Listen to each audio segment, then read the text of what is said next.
Então, boa noite a todas, a todos e a todes. É uma grande honra mediar essa mesa. Gostaria primeiramente de agradecer a Denise e a Emanuele por terem aceitado o convite de estarem aqui com a gente. Nesse ano tão cheio de agenda, tão turbulento, né, que demandou tanto da gente. Então, ficamos honradas de vocês estarem aqui com a gente mesmo. Acredito que estão um pouco cansadas com toda a agenda. Então, obrigada. Quero também, antes de qualquer coisa, pedir licença para os nossos ancestrais e agradecer a oportunidade dessa mesa existir, dessa oficina existir, que seja um encontro potente de troca, de afeto, mas também de denúncia, né, que as nossas vozes elas ecoem, elas sejam ouvidas. Tá certo. Então, dito isso, meu nome é Marlete, eu sou apoiadora aqui do projeto, vou mediar a mesa. Eu sou uma mulher negra, tenho o cabelo na altura do ombro, uso óculos, estou usando brinco, um vestido amarelo com flores. Atrás de mim tem uma estante com livros. E a tela que está aparecendo aqui do evento está dividida em nós três, né? A minha tela, a tela da Denise e a tela da Emanuele. Então, vamos dar início à nossa mesa, intitulada Covid-19 nos corpos negros frente às doenças crônicas, com Denise Ornelas, que é médica da família e comunidade, diretora de comunicação da Associação Paulista de Medicina e Comunidade, faz parte do coletivo Negrex, de estudantes e médicos negros, e é mestra em saúde da família. E também a Emanuele, que realiza estágio e pós-doc no CIDAS da Fiocruz, doutora em saúde pública com concentração em epidemiologia, realizou doutorado sanduíche na Faculdade de Psicologia e Ciências da Educação, mestre em enfermagem pela Universidade Federal da Bahia, na linha de pesquisa da mulher, gênero e saúde, pesquisadora associada do MUSA, Programa de Estudos de Gênero e Saúde, pesquisadora de Programa de Estudos em Doenças Crônicas Não Transmissíveis, curso de vida e envelhecimento.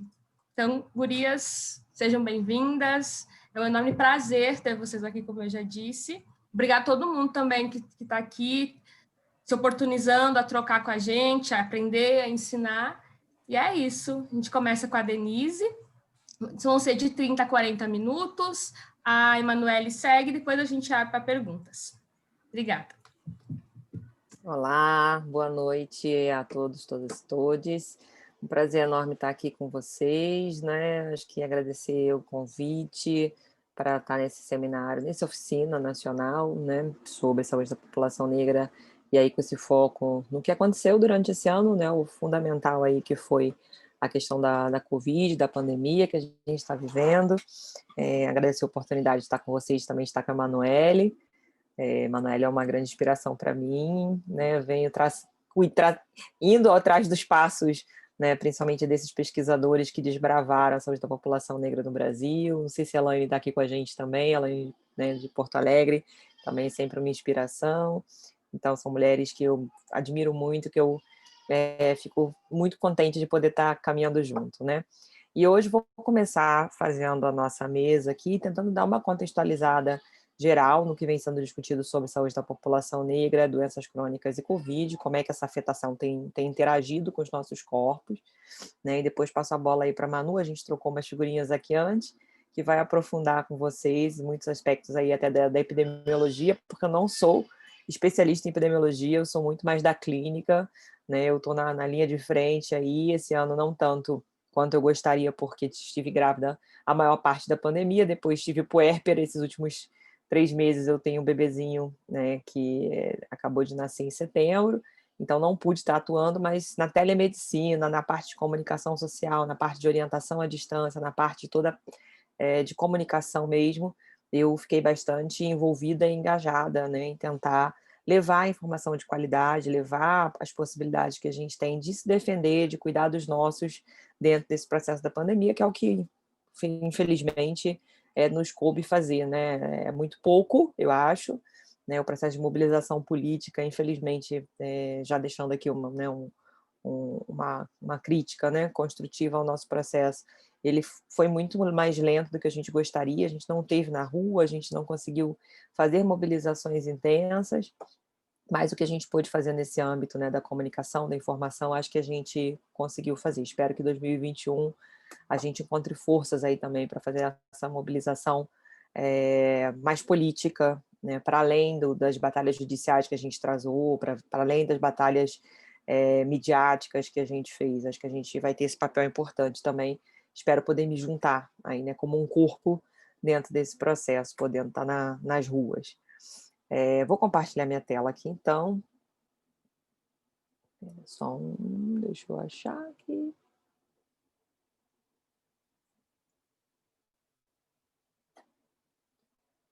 Acho que não é essa aqui, não. Peraí.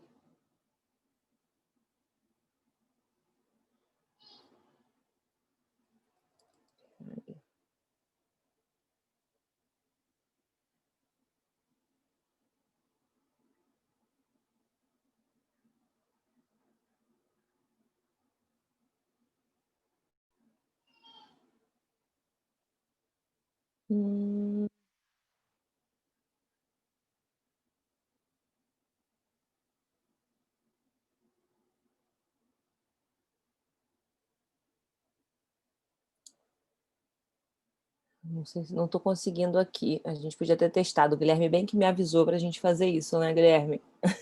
Tu tens que abrir o documento antes. Está aberto aqui. Está E na minha tela. Share screen. É que eu estou usando um Mac do meu marido. Eu troquei hoje para poder ficar mais clara aqui a tela. Eu posso compartilhar contigo o Drive e você compartilhar aqui, Guilherme? Que aí eu já vou falando? Pode ser. Pode ser. Manda seu e-mail no privado aqui para mim no chat que eu já faço isso. Obrigada aqui por estar me dando parabéns pelo bebê. Estou olhando o chat aqui para pegar a mensagem do Guilherme já. Tu pode mandar para o e-mail do apoio, que a gente tem também acesso. Pode ser, é que eu não tenho de call nenhum deles, eu acho. Pode mandar para mim que eu já abro aqui direto. Já estou com ele aberto.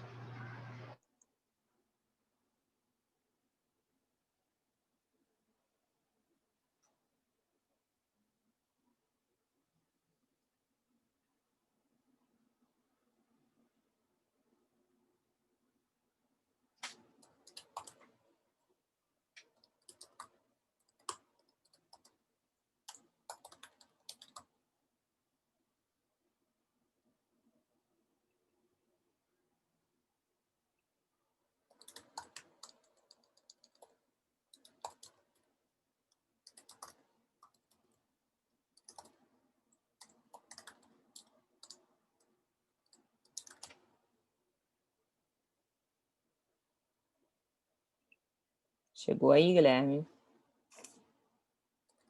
Ainda não, tu caminhou agora? É Guilherme Fernandes, né? Ponto Fernandes.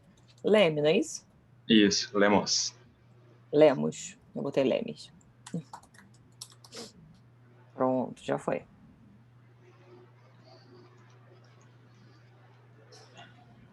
Abriu aqui. Perfeito.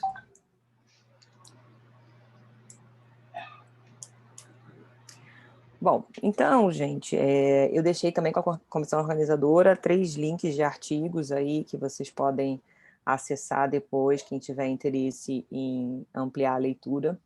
E pode começar por esse aqui, né, que vocês estão vendo a tela? Você pode... Isso. Sim, estamos vendo. Tá carregado? Tá carregado. Não. Aí tu só vai me dando sinal para passar. Tudo bem, pode passar. Aqui é só a tela de apresentação, né?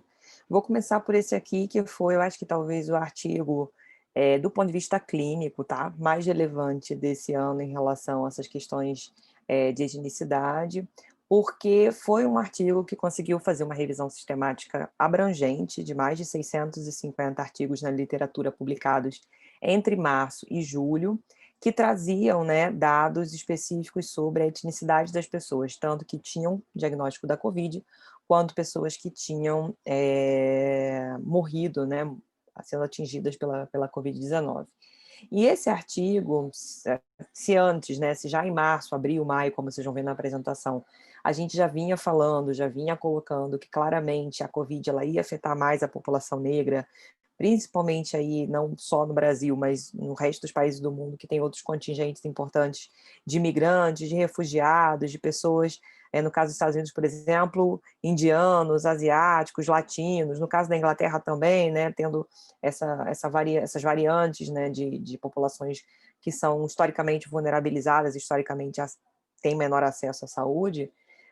Se a gente vinha falando isso de estudos observacionais, se a gente vinha falando isso a partir do tratamento de dados que estavam disponíveis até então, pelos Ministérios da Saúde, pelas Secretarias de Saúde, esse artigo, ele, a partir dessa revisão sistemática, conseguiu mostrar que, de fato, as pessoas negras, as pessoas asiáticas, tinham, no contexto dos Estados Unidos e da Inglaterra principalmente, uma maior mortalidade, uma maior morbidade por serem atingidas, mas também uma maior mortalidade pela Covid, são maiores internações, maiores taxas de internação, maiores taxas de morte também.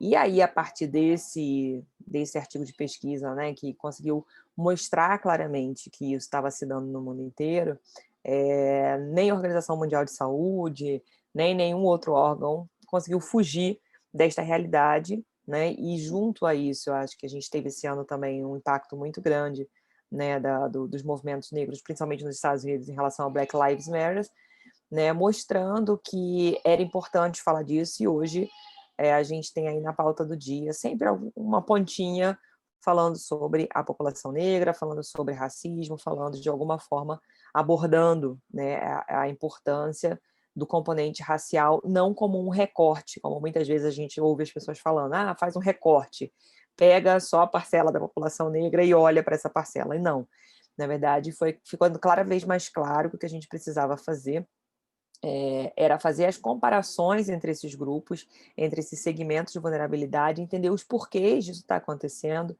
entender que não era só uma questão de derivação social, de onde vinham as pessoas negras, mas que tinha a ver com racismo institucional, que tem a ver com racismo que todos os dias é praticado de forma interpessoal pelos profissionais de saúde, né? E como é que tudo isso se encaixava para a gente entender melhor esse efeito que é ter mais pessoas negras afetadas pela doença e ter pessoas negras morrendo. Pode passar para mim, por favor. E aí eu trago essa charge aqui, né, usei ela em quase todas as minhas apresentações do ano, e essa aqui não podiam ser diferente, porque ela dá uma nuance para a gente do que foi grande parte dessa pandemia, né? Hoje a gente não tem mais o isolamento, a quarentena do jeito que se teve em algum momento aí entre março e julho na maior parte das grandes capitais do Brasil.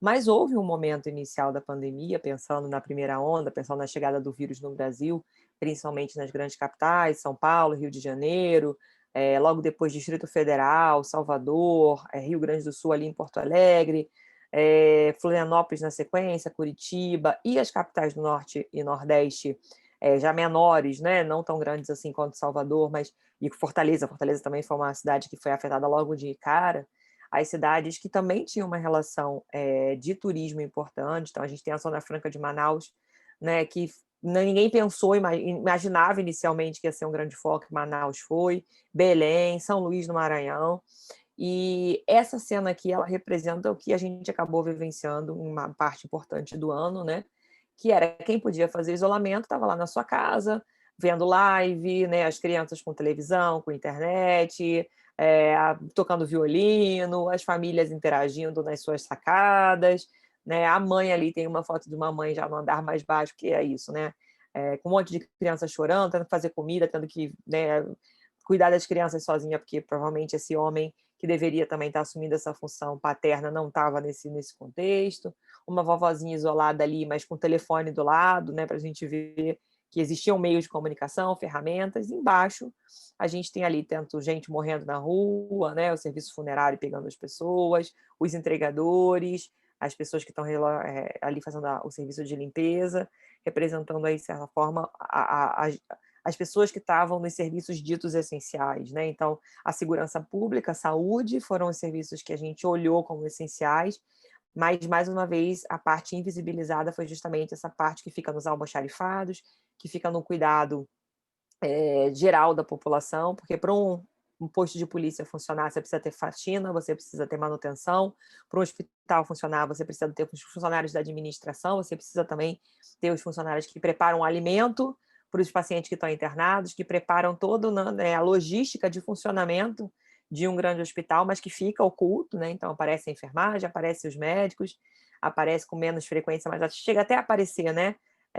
Ali o corpo mais ampliado, nutrição, os psicólogos, terapeutas ocupacionais, mas essa galera que fica no suporte total para que todas as instituições possam funcionar, elas geralmente ficam ocultas. Vez ou outra alguém lembrava, batia a palma ali e tal, mas em geral essas pessoas elas não apareciam. E essas pessoas, pode passar para mim.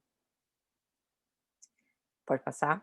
Elas têm um nome, elas têm um sobrenome, elas têm uma história, né? E aí aqui, ó, eu trouxe essa outra charte para a gente pensar nisso também, né? O CPF, que é a pessoa física, ele sai para trabalhar, enquanto o CNPJ trabalhava de casa, né? O CPF morria e o CNPJ procurava outro CPF para substituir, né? Então, quando a gente está falando desse contingente de trabalhadores, a gente está falando dessas pessoas que, por mais que fossem grupo de risco, por mais que a gente soubesse que as doenças crônicas desde o início da pandemia eram doenças que faziam com que essas pessoas tivessem maior risco de se agravar, não tinham direito de se afastar, não tinham direito de fazer o isolamento, não tinham direito, muitas vezes, de usar equipamento de proteção individual, porque foi assim, né, o nosso início aqui, faltava equipamento de proteção individual, as orientações eram esparsas, a gente não tinha, né, um controle rígido sobre o que estava acontecendo, e esse quadro, esse ciclo aqui que mostra nessa charge, se repetiu várias vezes. Volta para o anterior para mim, por favor. E houve, né, uma parcela importante de pessoas também aqui, eu trago esses slides porque acho que a gente precisa reforçar isso, né, de principalmente um contingente de mulheres que faz o trabalho, que não era um trabalho visível, também era um trabalho invisível, mas que foi bastante falado no início da pandemia e que depois foi sumindo, né, que são as mulheres que trabalham com serviços domésticos, as babás, as faxineiras. Então, assim, lá no início, em março, abril, a gente até viu alguma mobilização no sentido de deixa sua faxineira em casa, deixa sua doméstica em casa, pague o salário dela. E isso depois foi sumindo, né? Então aqui eu trago, né, esses dois comentários. Unidas na Quarentena, que foi um grupo de mulheres que foi criado durante esse período.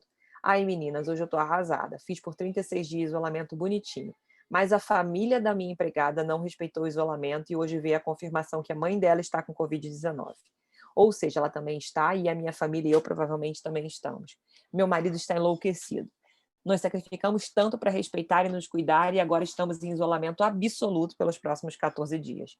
Estou arrasada, triste e preocupada, pois fiz a minha parte, mas me expus pela falta de respeito de terceiros. Medo pelos meus filhos que já têm problemas respiratórios. Esse é o encontro da doença crônica, né?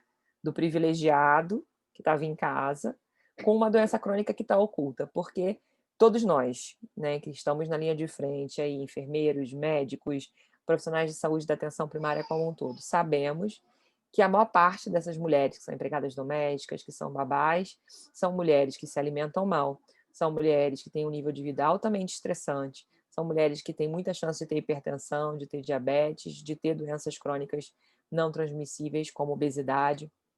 E aí a gente vê aqui a preocupação, né, desse conjunto de pessoas que se aproveita do trabalho do outro, que explora o trabalho doméstico do outro, porque é um tipo de exploração, por mais que se remunere, por mais que se contrate como CLT, por mais que se pague os direitos, né, tipo, uma mulher como eu, por exemplo, médica, que posso sair da minha casa para trabalhar como médica, uma mulher que pode sair trabalhar como professora universitária, como enfermeira e paga uma pessoa para ficar na sua casa, está pagando menos do que a hora que eu ganho para trabalhar, né? Então não deixa de ser uma forma de exploração. E aí a gente olha para isso, do outro lado aqui tem uma outra, né? Ela colocou lá no perfil dela, fica em casa. Detalhe que ela trocou a imagem para o fica em casa, mas ela coloca lá a foto do quartinho da empregada com os gatos. A minha funcionária está dormindo em casa, trouxe até o gato dela, que está fazendo companhia para o meu gatinho. Tá? Então, pode passar, por favor, a gente vai passar 2 slides. E aí a gente falou muito durante a pandemia, né, de Covid-19 nas diferentes vulnerabilidades, né? A gente falou da população em situação de rua, a gente falou da população favelada, a gente chegou a falar da população privada de liberdade, que infelizmente, por exemplo, agora não está contemplada nos planos de vacinação, né? A gente tem feito toda uma discussão em cima disso, né? Das pessoas privadas de liberdade não estarem sendo priorizadas em detrimento de outros grupos e como isso está se dando. Imigrantes, refugiados, que até hoje não estão nas notificações oficiais, a gente não tem um quadradinho lá para colocar se aquela pessoa ela é uma pessoa imigrante, refugiada, a nacionalidade daquela pessoa, para a gente saber no Brasil, por exemplo, como é que isso tem se distribuído. As pessoas indígenas, quilombolas, a população LGBTI e a mais, e entre essas outras, né, vulnerabilidades aí, a gente tem uma maioria de pessoas negras, a gente tem um contingente expressivo, né, de pessoas, principalmente nas primeiras, né, população em situação de rua, favelada, privada de liberdade, que sequer tem diagnóstico de hipertensão, de diabetes, de doenças crônicas não transmissíveis como um todo. São pessoas que são invisibilizadas até neste contexto. Porque se a gente for pensar nos dados do Vigitel, a gente liga para as pessoas para perguntar se aquela pessoa tem um diagnóstico de hipertensão, de diabetes, de obesidade, e isso pressupõe que essas pessoas, primeiro, têm um endereço, têm um telefone, e segundo, que essas pessoas passaram no serviço de saúde, fizeram uma consulta, tiveram um diagnóstico. Então, se a gente diz que, né, as grandes estimativas que a gente tem no Brasil hoje de hipertensão, de diabetes, de obesidade, elas são feitas pelo Vigitel, essa população aqui ela está completamente fora disso. A gente desconhece em absoluto se essa população tem mais ou menos essas doenças crônicas e como é que essas doenças crônicas interagiam em relação à Covid, né? Então, a gente tem total desconhecimento dessas vulnerabilidades específicas, por isso que eu quis dar logo no início, falar delas, para que a gente não esqueça, que elas não se tornem mais uma vez invisíveis, para a gente lembrar nossa responsabilidade como pesquisadores, como pessoas envolvidas nesses cuidados, de pensar em instrumentos de pesquisa, de pensar na forma de incluí-las, não só no nosso discurso de preocupação em relação à vulnerabilidade, mas na visibilidade dessas intersecções que essa pandemia mostrou para a gente que a Covid tem. Tá? Pode passar, por favor. E aí, né, aqui a gente teve em vários momentos na televisão, no jornal, né, falando sobre a pandemia global, principalmente aí sobre o sinal de alerta nas favelas, mas raramente você via, né, essa discussão sobre a doença crônica aparecer. Foi uma coisa que a gente teve muita dificuldade de fazer essa intersecção da pauta. Parecia que as pessoas morriam porque eram pretas. As pessoas morrem porque elas são pretas e pobres e estão na favela. Não, as pessoas morrem porque elas são pretas, pobres e estão na favela, e porque elas, historicamente, estão à margem da sociedade num processo de cuidado em saúde. Historicamente, elas não estão sendo diagnosticadas, elas não estão sendo tratadas, elas não estão tendo acesso ao uso controlado das medicações de forma regular. Então, a gente sabe que a gente tem muita dificuldade de controle de diabetes, por exemplo, na nossa população mais carente, né?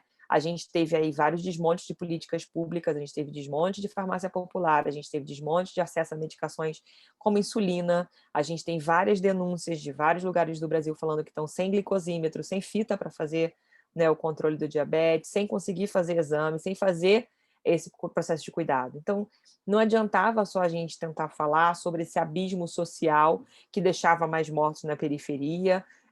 A gente tentou inicialmente fazer uma grande mobilização em relação ao cuidado mais básico que essas pessoas precisavam ter acesso, água e sabão, água encanada, a possibilidade de lavar as mãos, a possibilidade de fazer distanciamento, mas foram raras as vezes que a gente conseguiu ver a preocupação fazer chegar, né, na imprensa a senhorinha negra que não estava tomando a medicação, o senhor negro que estava saindo como porteiro para trabalhar e estava sendo exposto porque era ele que recebia todas as encomendas de carteira, todas as compras que as pessoas estavam fazendo, seja no iFood, seja na Amazon, seja nas grandes lojas, para poder depois passar em todos os apartamentos distribuindo, como a gente mostrou lá no início, né? Então, geralmente, quando a gente via na TV as matérias sobre doenças crônicas e Covid, porque essa associação ela foi feita, não aparecia uma pessoa negra, aparecia uma casa de uma pessoa bem estruturadinha, com a sua caixinha de medicamentos, falando que era importante tomar medicação, continuar acompanhamento, e fazer esse acompanhamento, se possível, na telemedicina,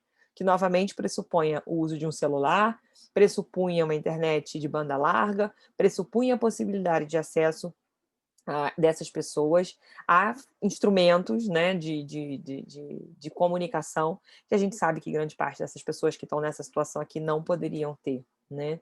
Então, a gente também teve esse abismo, esse gap sendo amplificado, porque o cuidado da doença crônica era fundamental nesse momento. A gente sabia que quem tivesse mais controlado clinicamente tinha maior chance, se tivesse a Covid, de sobreviver, né? Pode passar. Mas, mais uma vez, enquanto a gente estava falando sobre telemedicina, falando sobre ferramentas de comunicação para uma determinada parte da população, para outra a gente estava aqui, né? Lá na cidade de Tiradentes, por exemplo, eu estive no Fantástico fazendo essa matéria, explicando para as pessoas que não podiam usar esse tipo de máscara, que essas máscaras podiam machucar o seu rosto, que essas máscaras elas não eram adequadas para proteção individual, porque também não existiu nenhuma política pública, por exemplo, de identificar pessoas portadoras de doenças crônicas e para essas pessoas especificamente, já que era um grupo de maior vulnerabilidade, distribuir álcool gel, distribuir máscaras cirúrgicas, distribuir insumos que para essas pessoas fizessem mais sentido, fossem claramente, né, mais protegidos dentro desse contexto. Então, falando um pouco desse abismo, né, essa realidade ela não se deu aqui só no Brasil, pode passar o próximo slide. Às vezes a gente acha que o Brasil ele é muito melhor do que a África, não posso esquecer de colocar isso aqui, então, né, uma foto de Joanesburgo, olha a proteção que foi utilizada, né, saco plástico, as crianças usando pedaços de pano rasgado para se protegerem.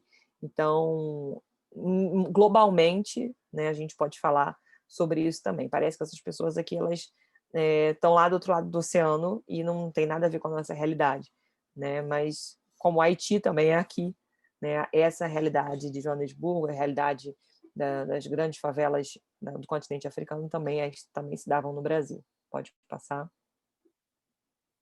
Essa aqui é uma outra, né, favela, a Kibera, que é 10 vezes maior que a Rocinha, né? Então, até folhas de alface, folhas de talos de alimentos foram utilizados aí. Essa foto ficou bem famosa, né, nessas situações aí.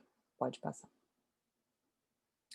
E uma realidade, né, que a gente apoiou, tentou fazer essa conexão no Brasil, foi com os movimentos organizados, foi a partir da identificação, né, das rádios comunitárias, das associações de moradores, dos movimentos de bairro, como uma forma de tentar fazer esse processo, né, de orientação da população, não só de lavar as mãos com mais frequência, usar água, fazer essa distribuição, mas de que esses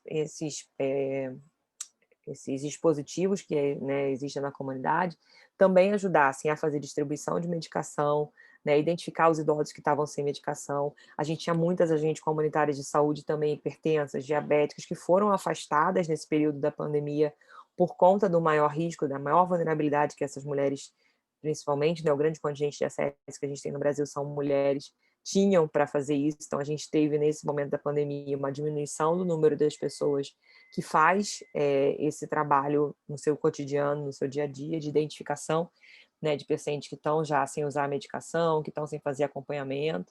Então, foi importante também a gente fazer essa relação, levar essa discussão para essas associações comunitárias, e foi um passo muito importante, né? Pode passar, ajudaram muito nesse controle mínimo.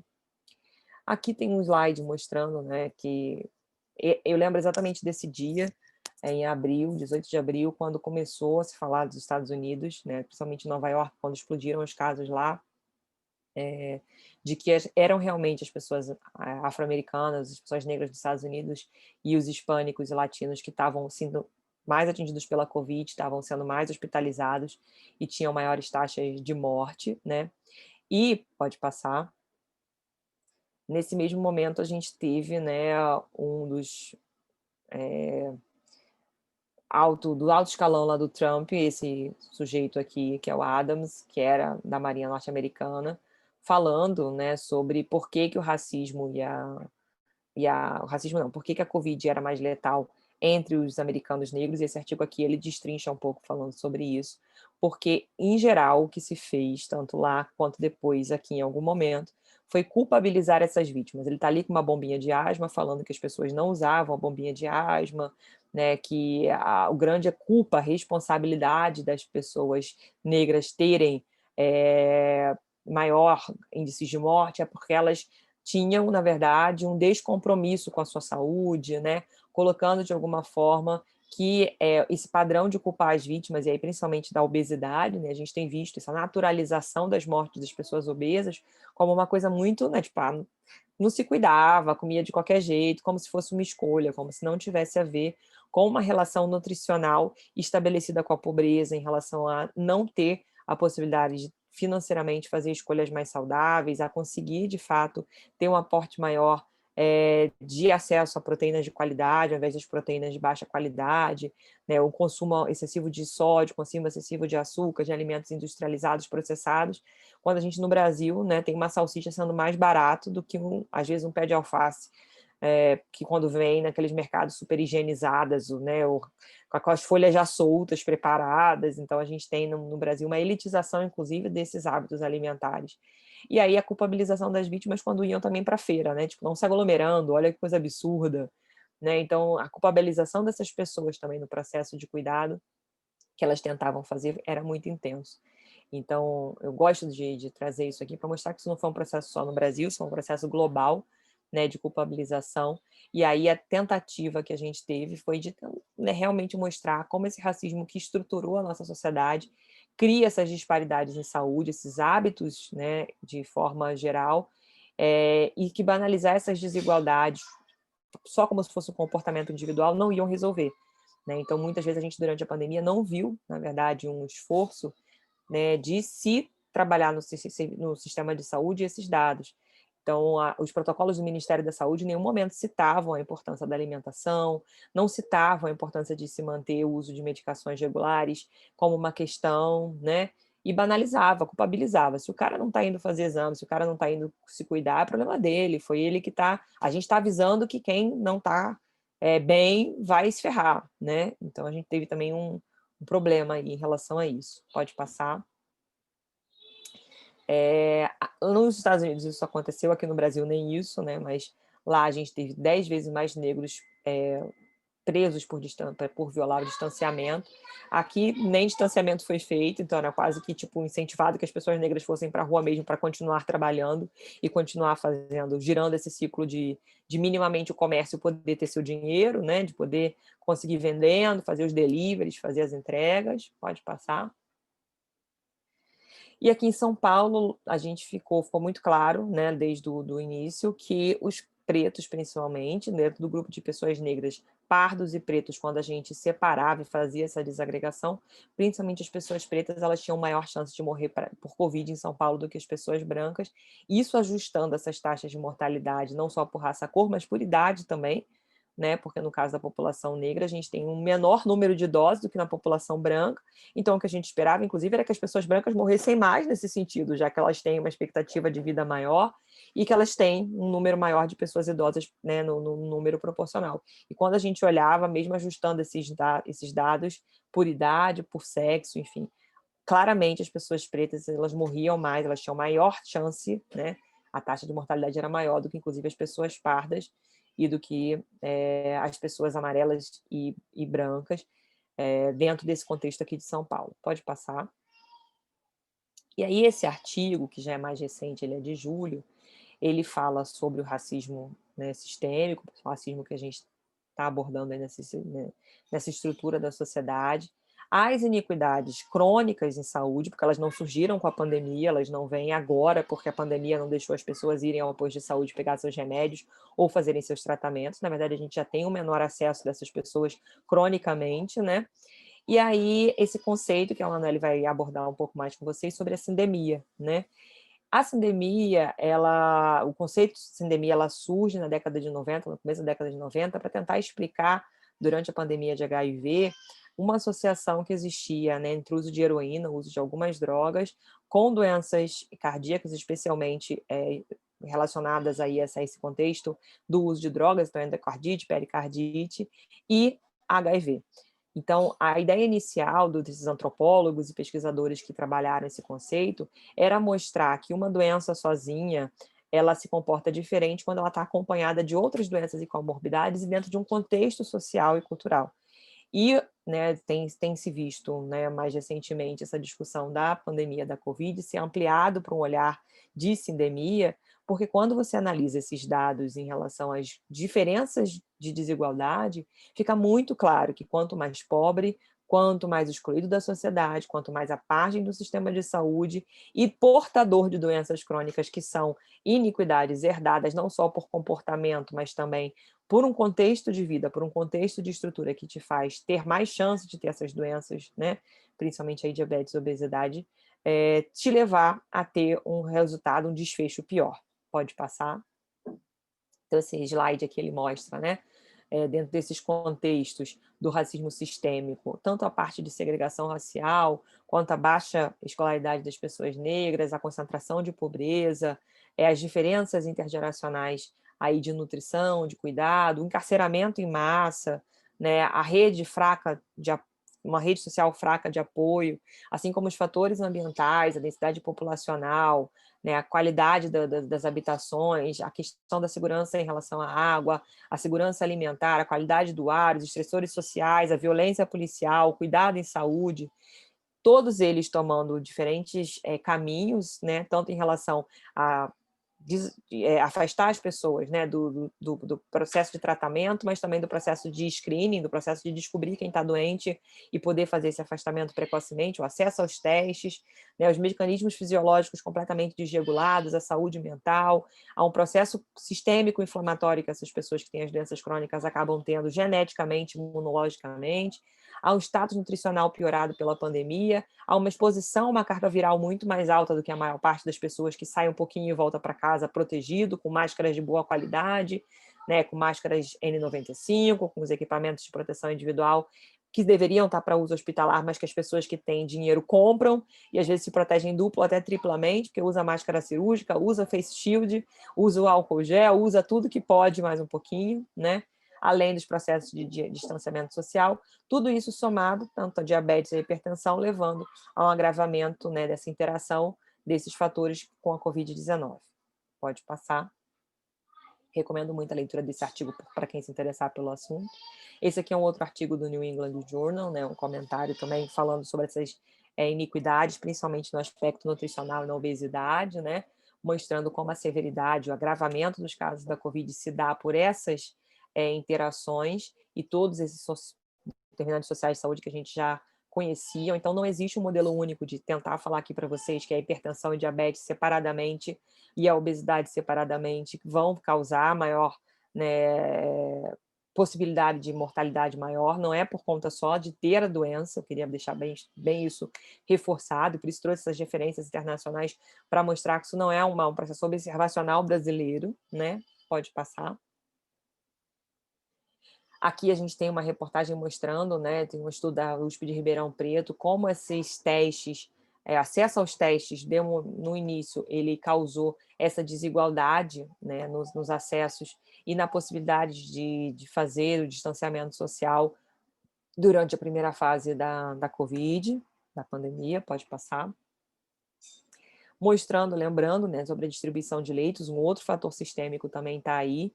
A gente tem 44% dos leitos de UTI no Brasil da rede pública, enquanto 56% são da rede privada, mas somente 25% dos brasileiros têm convênio médico usando esses 56% de leitos da rede privada, enquanto que 75% dos brasileiros dependem exclusivamente da rede pública e tinham só 44% dos leitos de UTI.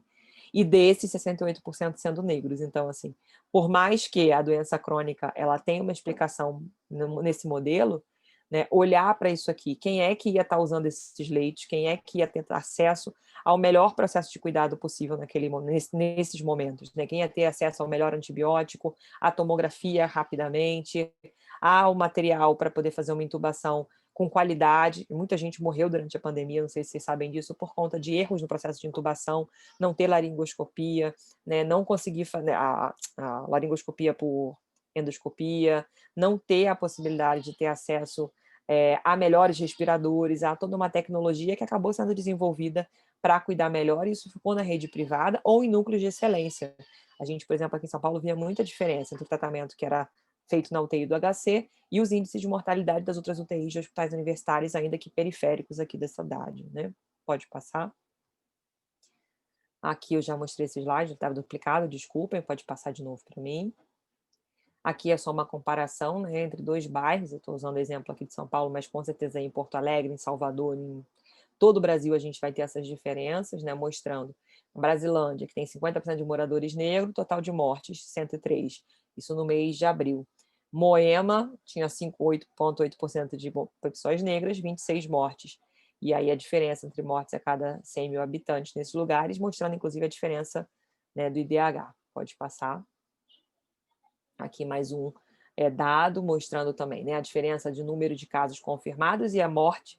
Então, no Morumbi, a gente tinha muito mais casos confirmados, até por ter acesso ao teste, e 7 mortes. Enquanto na Brasilândia, naquele momento, a gente tinha 89 casos confirmados e 54 mortes. E isso correlacionado com a desigualdade nas distribuições de UTI em São Paulo. Todo mundo que está de azul clarinho ali é porque tem 0 ou muito poucas leitos de UTI. E o centrão ali, os bairros mais nobres, com 39 a 123 leitos por 100 mil habitantes, né? Impactante olhar para isso. Pode passar. Aqui, né, eu trago o secretário de Saúde de São Paulo, na época, falou sobre isso. Ele ficou internado, Davi Uipa, infectologista, e aí ele teve Covid, e aí ele falou, deu essa reportagem, falou essa entrevista para essa reportagem da época. Ficou claríssimo para mim que quem vai sair vivo são os indivíduos que tiverem sendo atendidos em estruturas hospitalares, arrumadas, protocoladas, bem equipadas e com equipes médicas bem equipadas e estruturadas.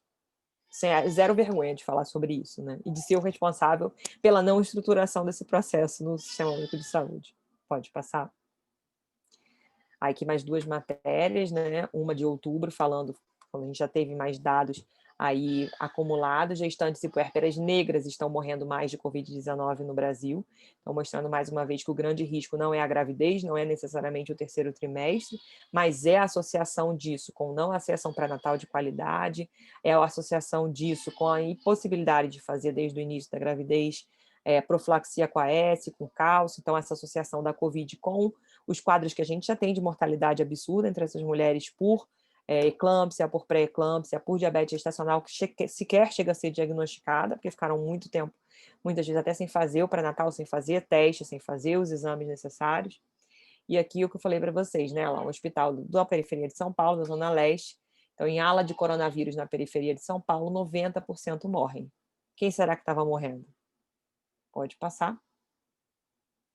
Então, para a gente lembrar, sim, são fatores de riscos crônicos nos corpos negros, como são para os corpos brancos, como são para os corpos indígenas, como são para os corpos amarelos, como são para todos os corpos. Ser idoso, ser hipertenso, ser diabético, ser obeso, ter doença pulmonar, principalmente em associação com uma doença cardiovascular, e a gestação e o puerpério nessas condições anteriores.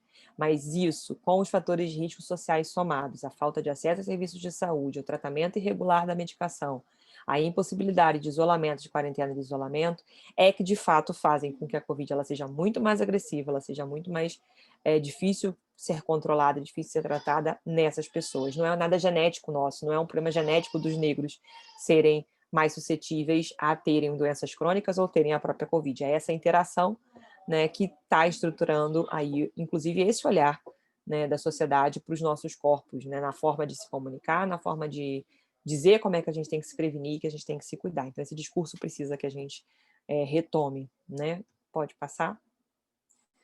Então, o nosso objetivo aqui, né? Vida longa, com saúde, sem racismo. Infelizmente, nessa apresentação, eu não consegui achar dados sobre crianças negras, a gente parece não ter, e o desenvolvimento das síndromes de agravamento da Covid, mas ainda vou buscar isso, se eu achar eu mando para vocês.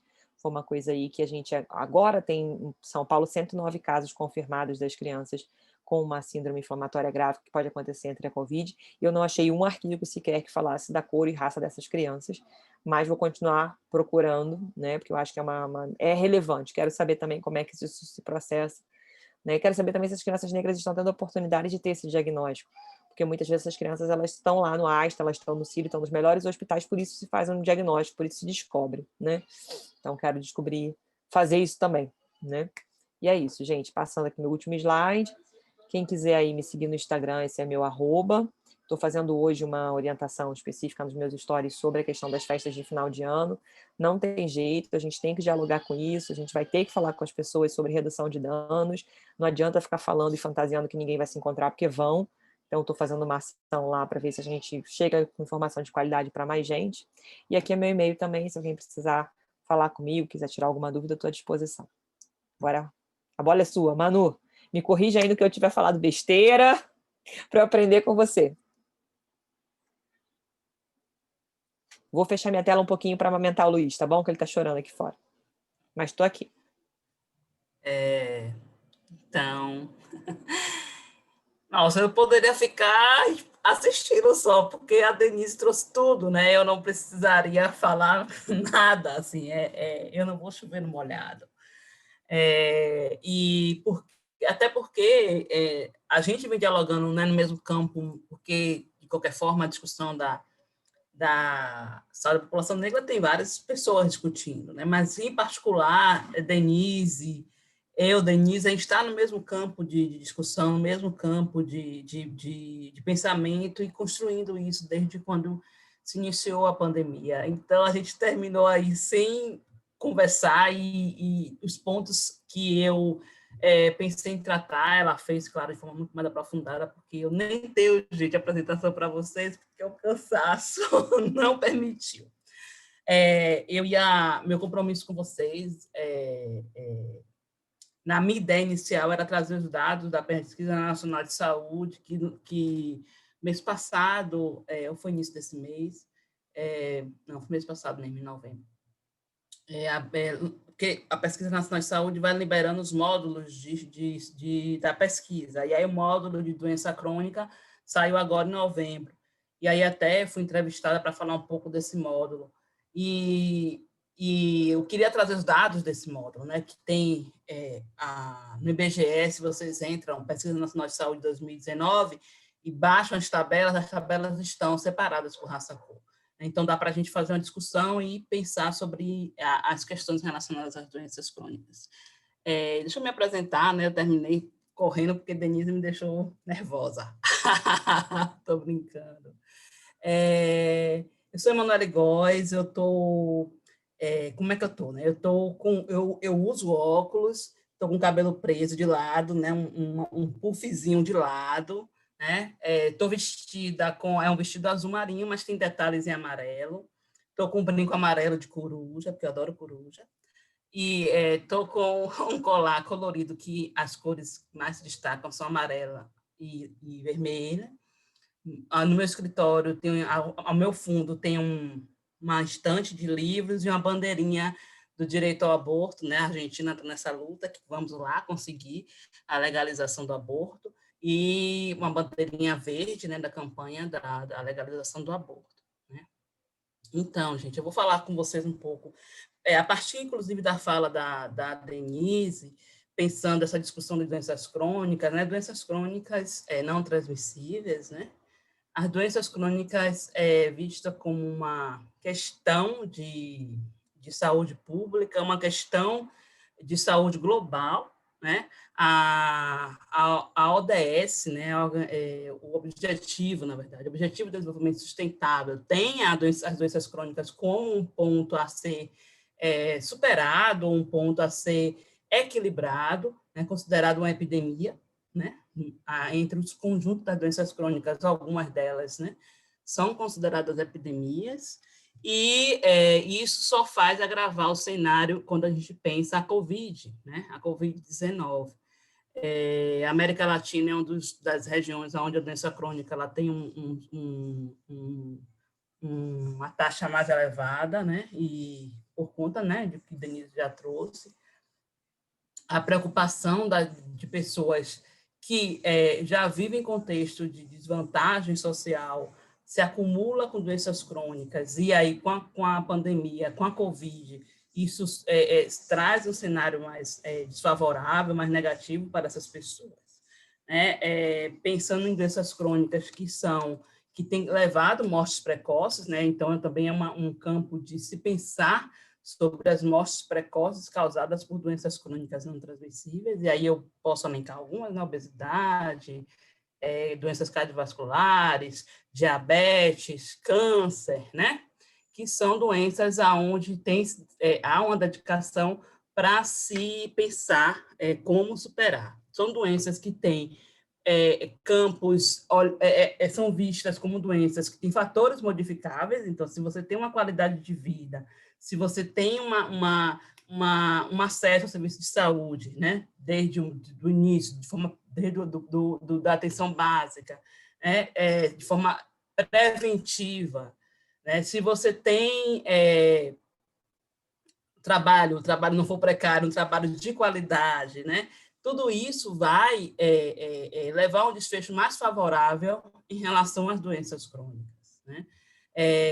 Eu vou trazer aqui um trecho da Câmara Jones. Câmara Jones é uma pesquisadora afro-estadunidense, ela é epidemiologista e tem escrito, né, durante a pandemia, as questões relacionadas à população negra nos Estados Unidos.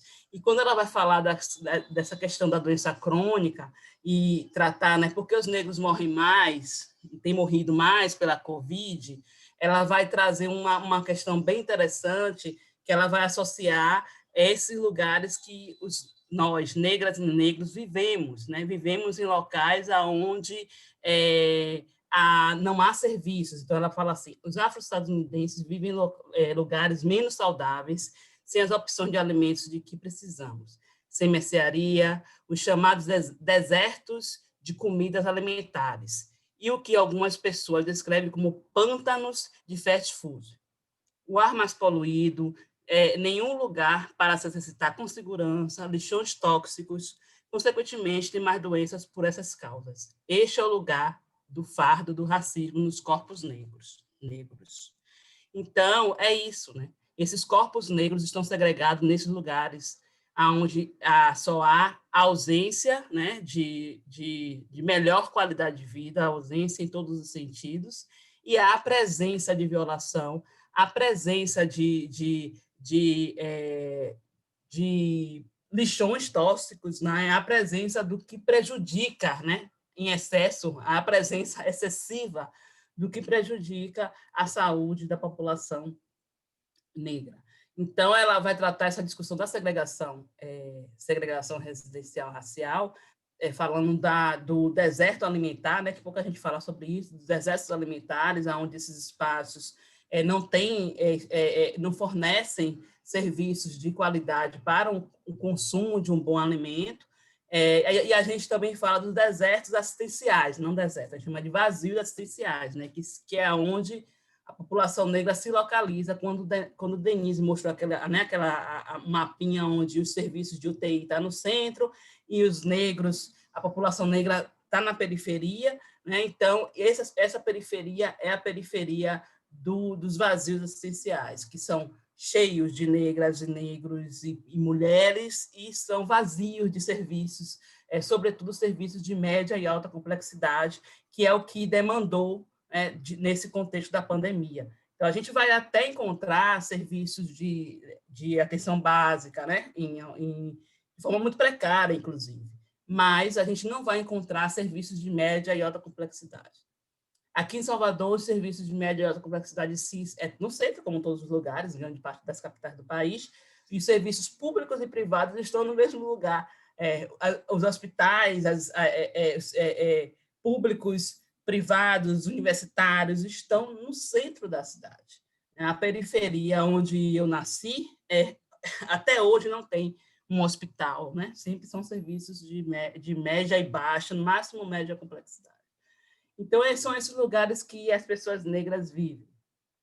E o que a gente pensa quando a gente pensa a doença crônica? A doença crônica, ela ocorre, e aí eu já falei, por questões relacionadas à qualidade de vida, praticamente, né? Se você tem uma melhoria na sua qualidade de vida, isso vai impactar em como você, inclusive, mesmo se tiver doença crônica, ela te dá uma sobrevida muito maior se você tem qualidade de vida.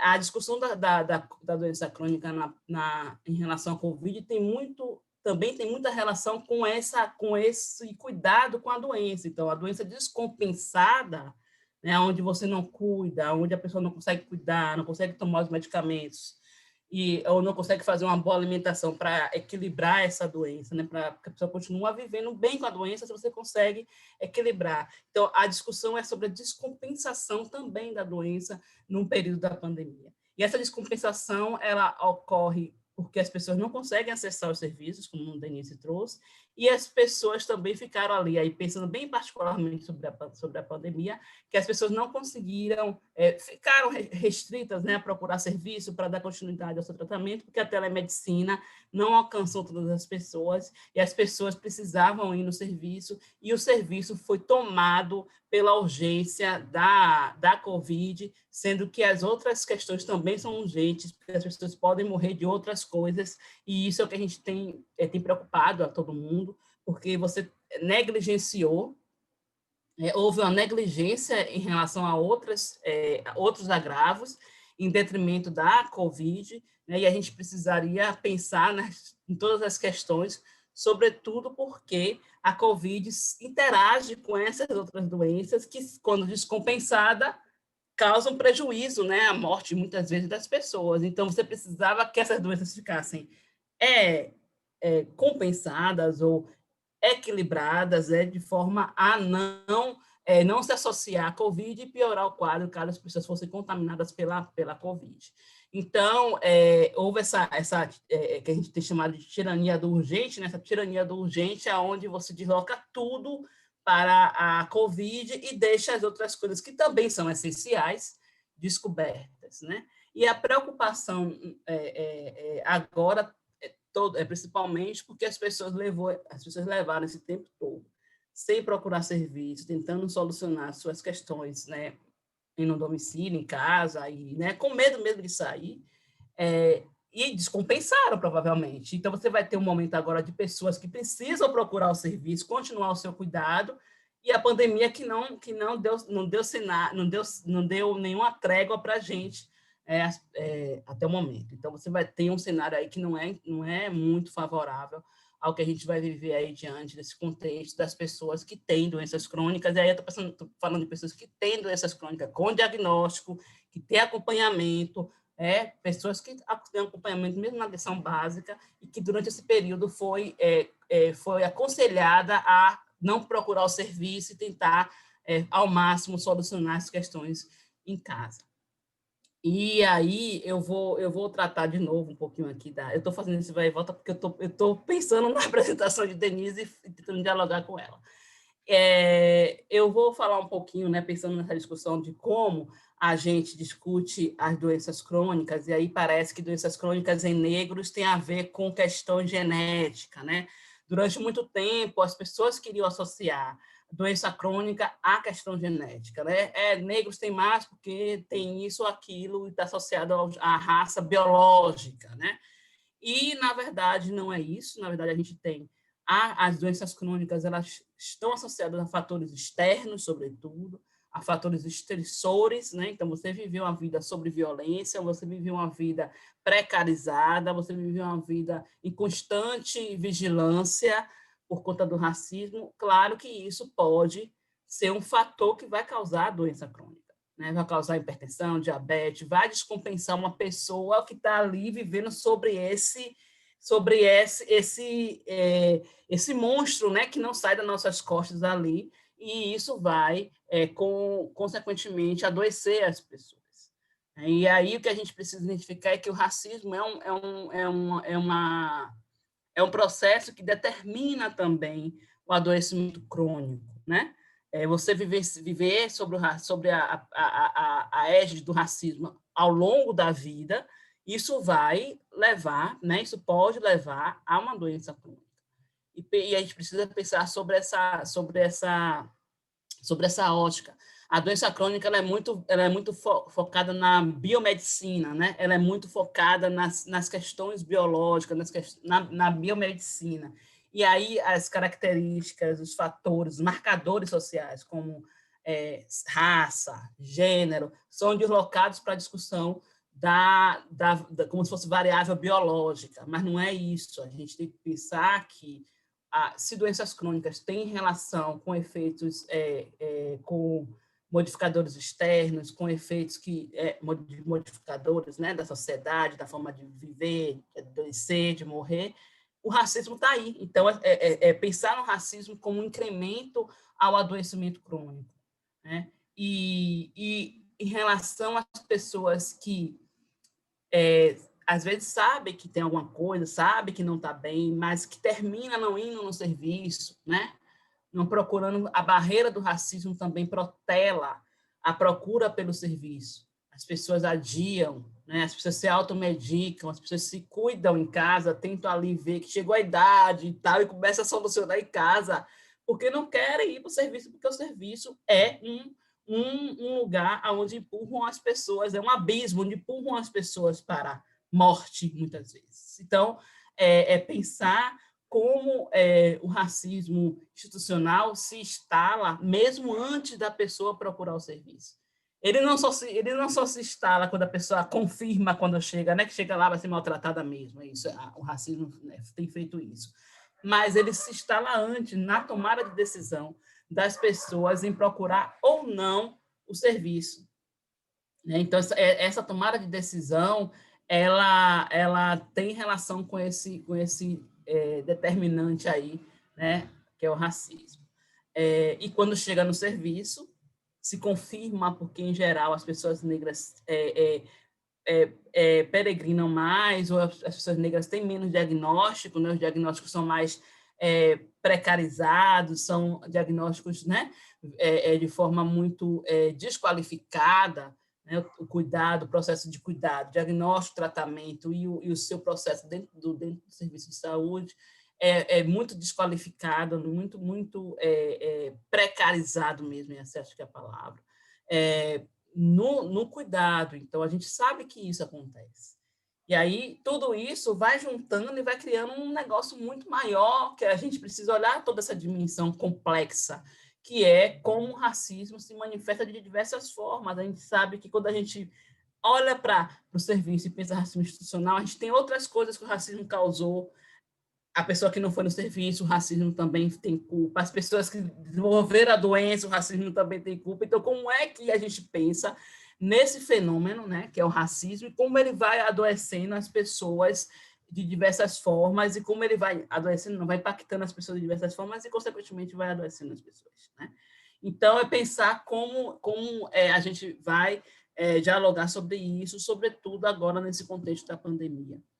Como a Covid incrementou ao mesmo tempo que incrementou esse cenário de desvantagem, de exposição a adoecimento e morte da população negra, também revela para a gente o quanto a gente vivencia um país racista em todas as direções, né? Se a gente for olhar todas as direções, a gente vai falar de segregação residencial, está lá, no serviço está lá, na decisão da pessoa procurar o serviço está lá, né? O adoecer por doenças crônicas está lá. Então, como é que a gente vai pensar esse determinante estrutural mesmo, assim, concretamente, porque a gente fala assim, parece que não mas quando a gente olha, né, porque a gente vê, enxerga mesmo, né, palpa em várias direções como ele se manifesta e prejudica e mata, e tem matado a população negra.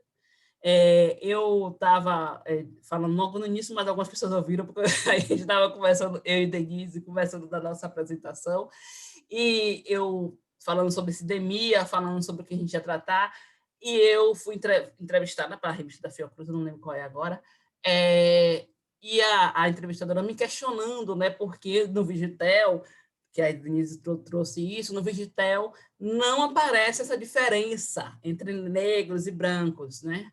Aí eu falei assim, olha, não aparece, mas a gente precisa saber como essa coleta é feita, essa coleta está interessada em revelar alguma coisa em relação às desigualdades raciais, está interessada em fazer isso, porque o compromisso ético com a discussão racial tem que estar posto para as pessoas conseguirem também capturar, né, essa informação, né? Então, você não dá para afirmar que você está afirmando que não tem, mas também não dá para afirmar isso, né? Eu estou dizendo que tem, você está dizendo que não tem. Eu digo, mas então a gente está aqui numa questão que não dá para afirmar nenhuma das duas coisas, porque qual é o compromisso ético que tem essa pesquisa em relação à questão racial? A primeira coisa é essa.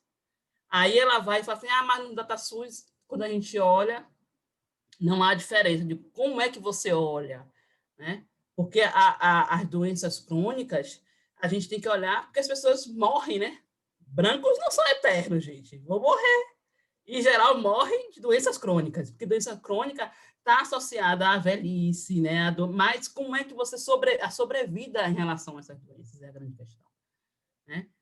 E aí a gente precisa, que na epidemiologia fala de controlar, e a discussão sobre doenças crônicas como uma epidemia é focada nas doenças, nas mortes precoces, não é a pessoa morrer com 90 anos de doenças crônicas, é a pessoa morrer com 60 anos de doenças crônicas, é a pessoa morrer com 50 anos de doença crônica.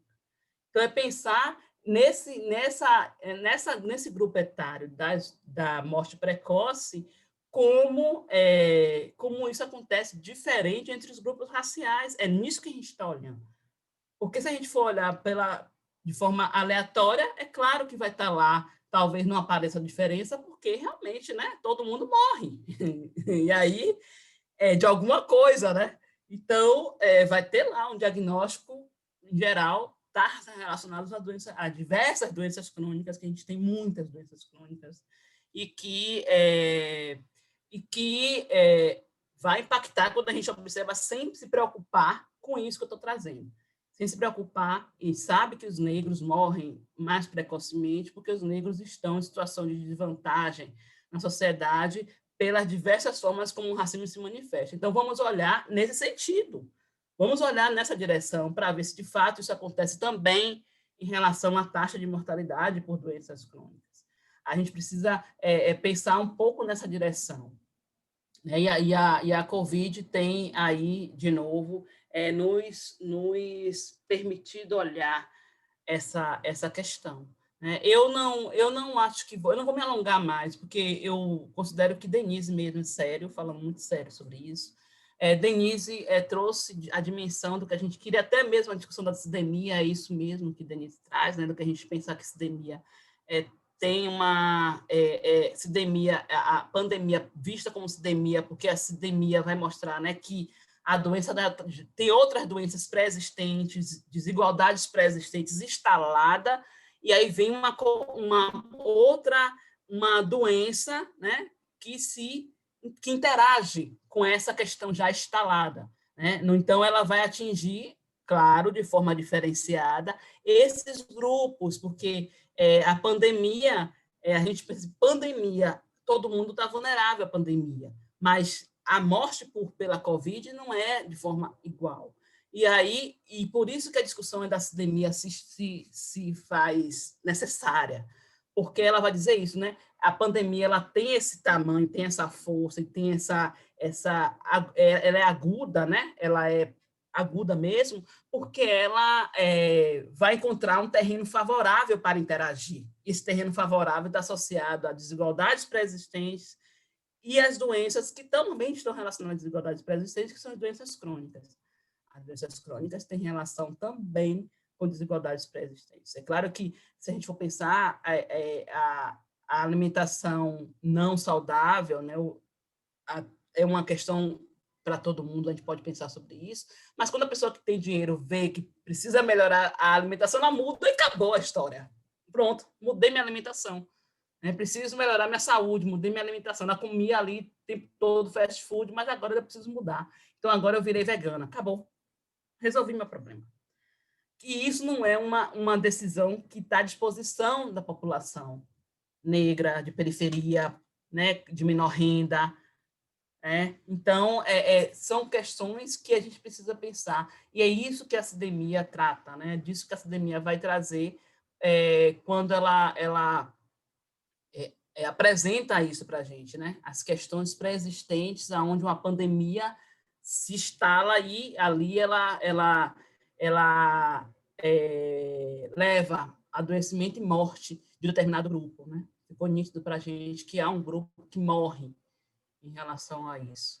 Mesmo nos países onde a gente vai ver que é a Europa, Reino Unido, e que isso não foi discutido tanto, mas quando eles revelaram, um pouco que revelaram, mostrou para a gente que quem morria eram os imigrantes, Eram as pessoas que eles chamam pessoas de cor, os grupos minoritários, que eu gosto bem aspas desse negócio de grupo minoritário, os grupos minoritários. Então, é marcado isso, e isso precisa ser discutido. E não é discutido pela questão biológica, pela raça comum, que nem existe, É discutir pela questão mesmo das desigualdades, do racismo a nível global, porque isso não é sobre Brasil, isso é sobre mundo, sobre periferias no mundo e metrópoles do mundo, né? O mundo periférico e o mundo da metrópole, né? Os países que são metrópole e os países que são mundo. Então, é sobre isso que a gente precisa discutir. Quando a gente discute saúde global, que inclusive é negligenciado no debate racial, num debate mais racializado, porque saúde global é o que é saúde global? Onde é que a África está na saúde global? Onde é que os países onde a gente vivencia essa segregação tão contundente como o Brasil está na saúde global, pensando o racismo como um determinante estrutural? É isso, gente. Eu acho que eu já dei minha palhinha, como a gente fala aqui na Bahia, e espero que eu tenha contribuído também.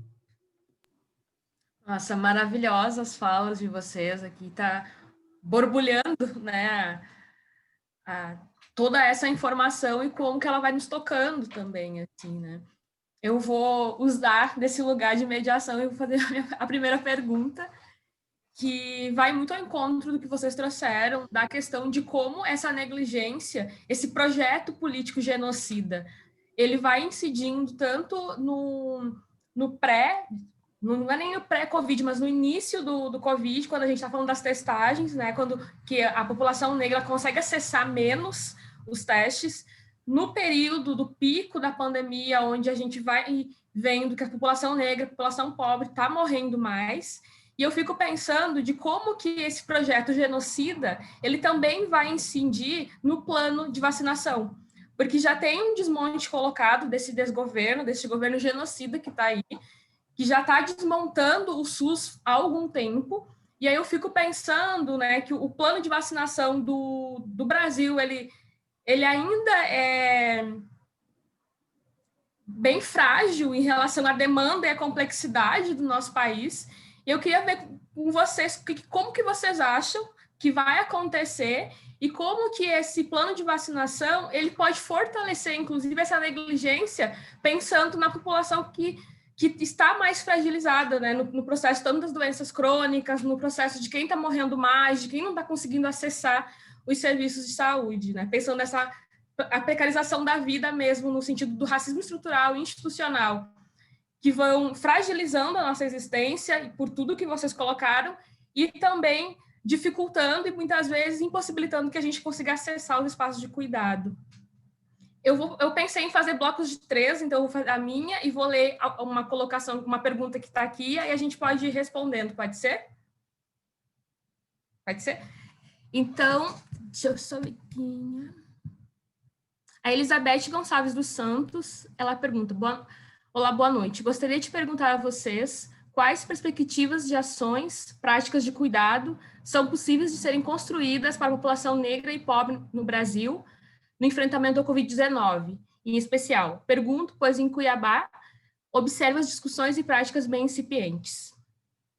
Temos só essa pergunta, acho que vocês podem responder enquanto que a gente vai, as pessoas vão fazendo outras.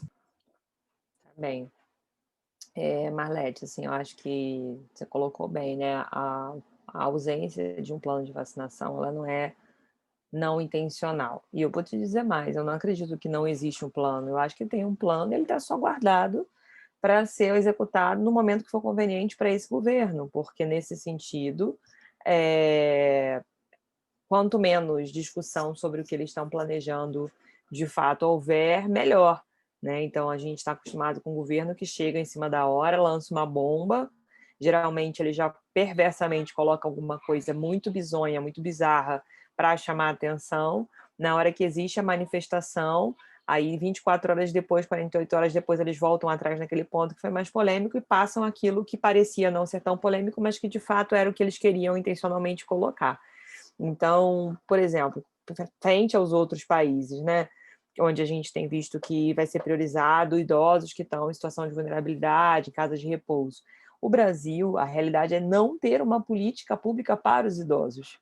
Então, principalmente os idosos pobres, quem trabalhou na estratégia de saúde da família, ou quem já fez estágio, né, de vocês, sei que tem muito estudante assistindo aqui a gente, sabe que não existe.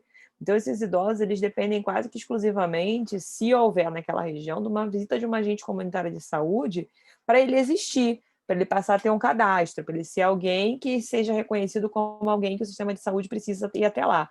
Senão, ele vai precisar ter um AVC, ele vai precisar ter um infarto, ele vai precisar ter uma doença grave para chegar numa emergência e ele passa a existir enquanto alguém que já está sequelado, enquanto alguém que já tem uma debilidade maior. A maior parte dos idosos que são sozinhos de fato, não tem quem leve de carro para uma consulta, né? Moram em situações de vulnerabilidade que são distantes das UBSs, que tem que subir escada, tem que descer rampa, ladeira, então não vão mesmo por conta disso. A vacina vai chegar nesses idosos? Qual é o plano que está sendo feito para levar a vacina nesses lares, nessas casas, prioritariamente? Não vai ser a vacina que tem que ficar acima de 70 graus, você concorda? Não vai ser a vacina da Pfizer, né? Outras situações em relação à priorização da vacina para as pessoas negras seria justamente, por exemplo, essas situações de aglomeração intensa, né? Então, não só a população em situação prisional, mas as situações em abrigamento, né? Tipo, população de rua, população imigrante refugiada, que muitas vezes está lá escondido em porão de casa, em quartinho dos fundos. Aqui em São Paulo a gente tem muito, né? O Brás, onde se vende essas roupas que vão vender para todo o Brasil aí nas feiras, tem um monte de imigrante aí, não é só negro não, latino inclusive também, boliviano, né? Sendo explorado aí e essa população existe, essa população tem direito à documentação. Vocês veem, não sei se vocês conhecem o padre Júlio Lancelotti, que faz todo um trabalho com a população aqui em São Paulo, com essa população específica, né? Então, assim, não tem a ausência desse segmento nos planos de vacinação, já demonstra esse descaso, né? E aí, quando se fala de serviço essencial, eu fico sempre pensando, né? Como eu falei no início, quando a gente fala de trabalhadores da saúde, eu não posso estar falando só do médico, do enfermeiro, do agente comunitário, do auxiliar de enfermagem. Eu estou falando de todo mundo que faz faxina, todo mundo que faz limpeza do hospital, todo mundo que faz serviço de hotelaria, de comida. Essas pessoas vão ser vacinadas também? Elas estão constando nisso? Porque minha dúvida é a seguinte: essas pessoas, na maior parte das vezes, elas são terceirizadas ou quarteirizadas. Então, elas não estão nos bancos de dados de funcionários dos serviços públicos de saúde, entende? Porque no privado, o interesse deles é vacinar todo mundo para evitar chegar nas pessoas que já estão frequentando o serviço privado. E essas pessoas que estão no privado, em geral, elas já ou têm a possibilidade de fazer a testagem, de ser internada, cuidado, blá, blá, blá, ou são pessoas que estão super restritas e tal, mas que estão sem fazer suas ultrassonografias de rotina, suas tomografias de rotina, e o hospital está perdendo dinheiro com isso, procedimento estético, cirurgia plástica.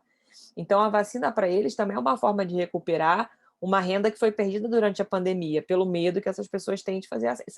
Entende a diferença? Assim, tipo, é muito discrepante, é uma desigualdade muito absurda do interesse de um grupo, do interesse de um grupo é não pegar Covid porque não vai ter vaga de UTI.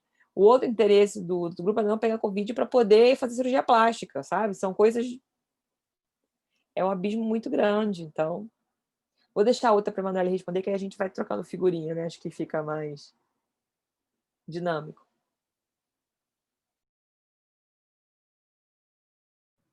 Sobre as práticas de cuidado, é isso, a Marlete, que...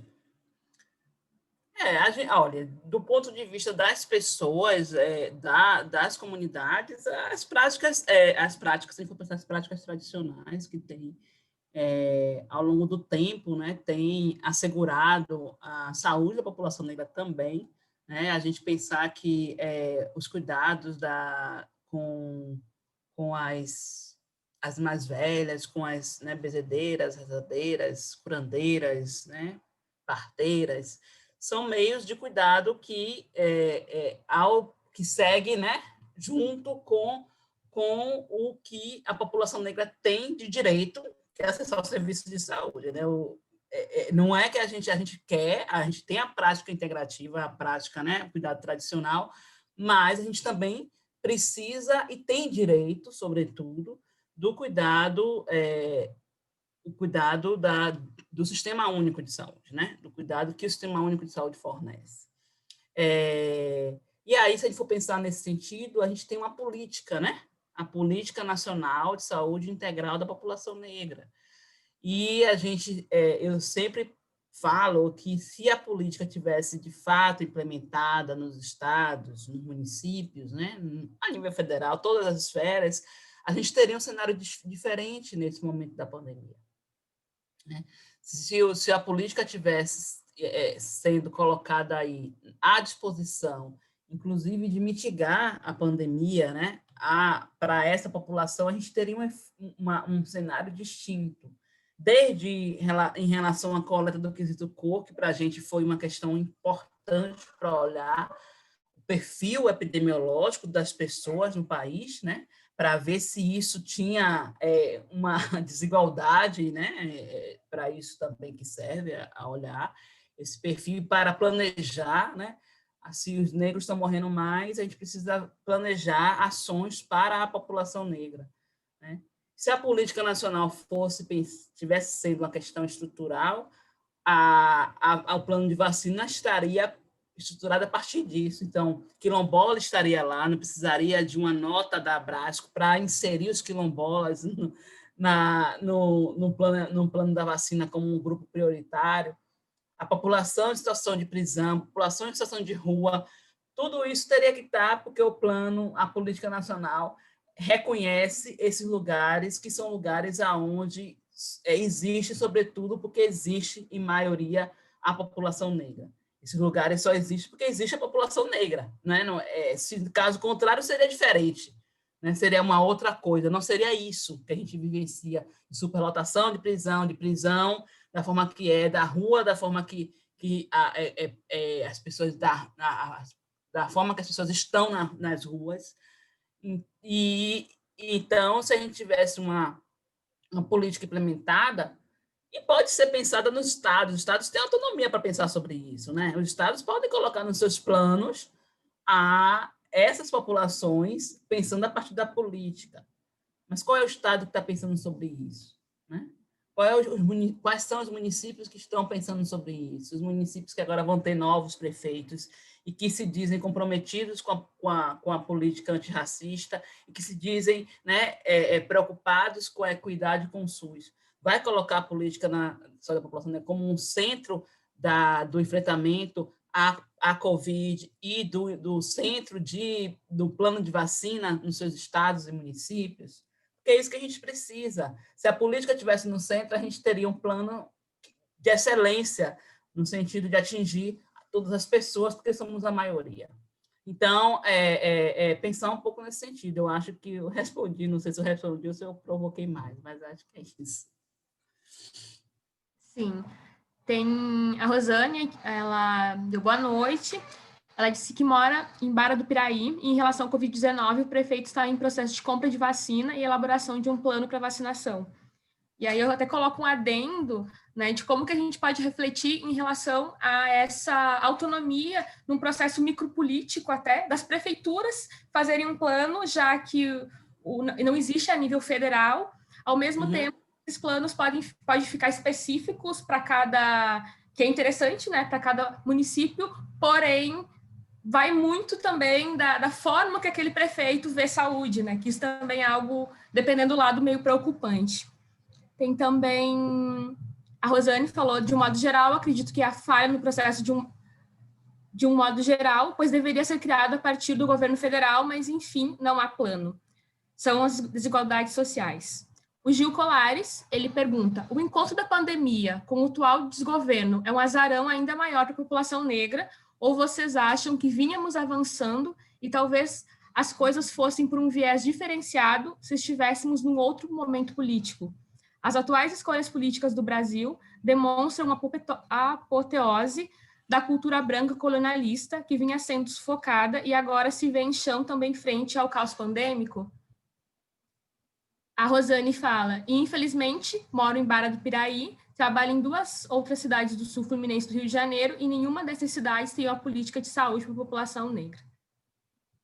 A Lívia Ferreira, só para finalizar, ela diz, quanto ao número de pessoas contaminadas, 62% são negras e dessas a maioria são mulheres.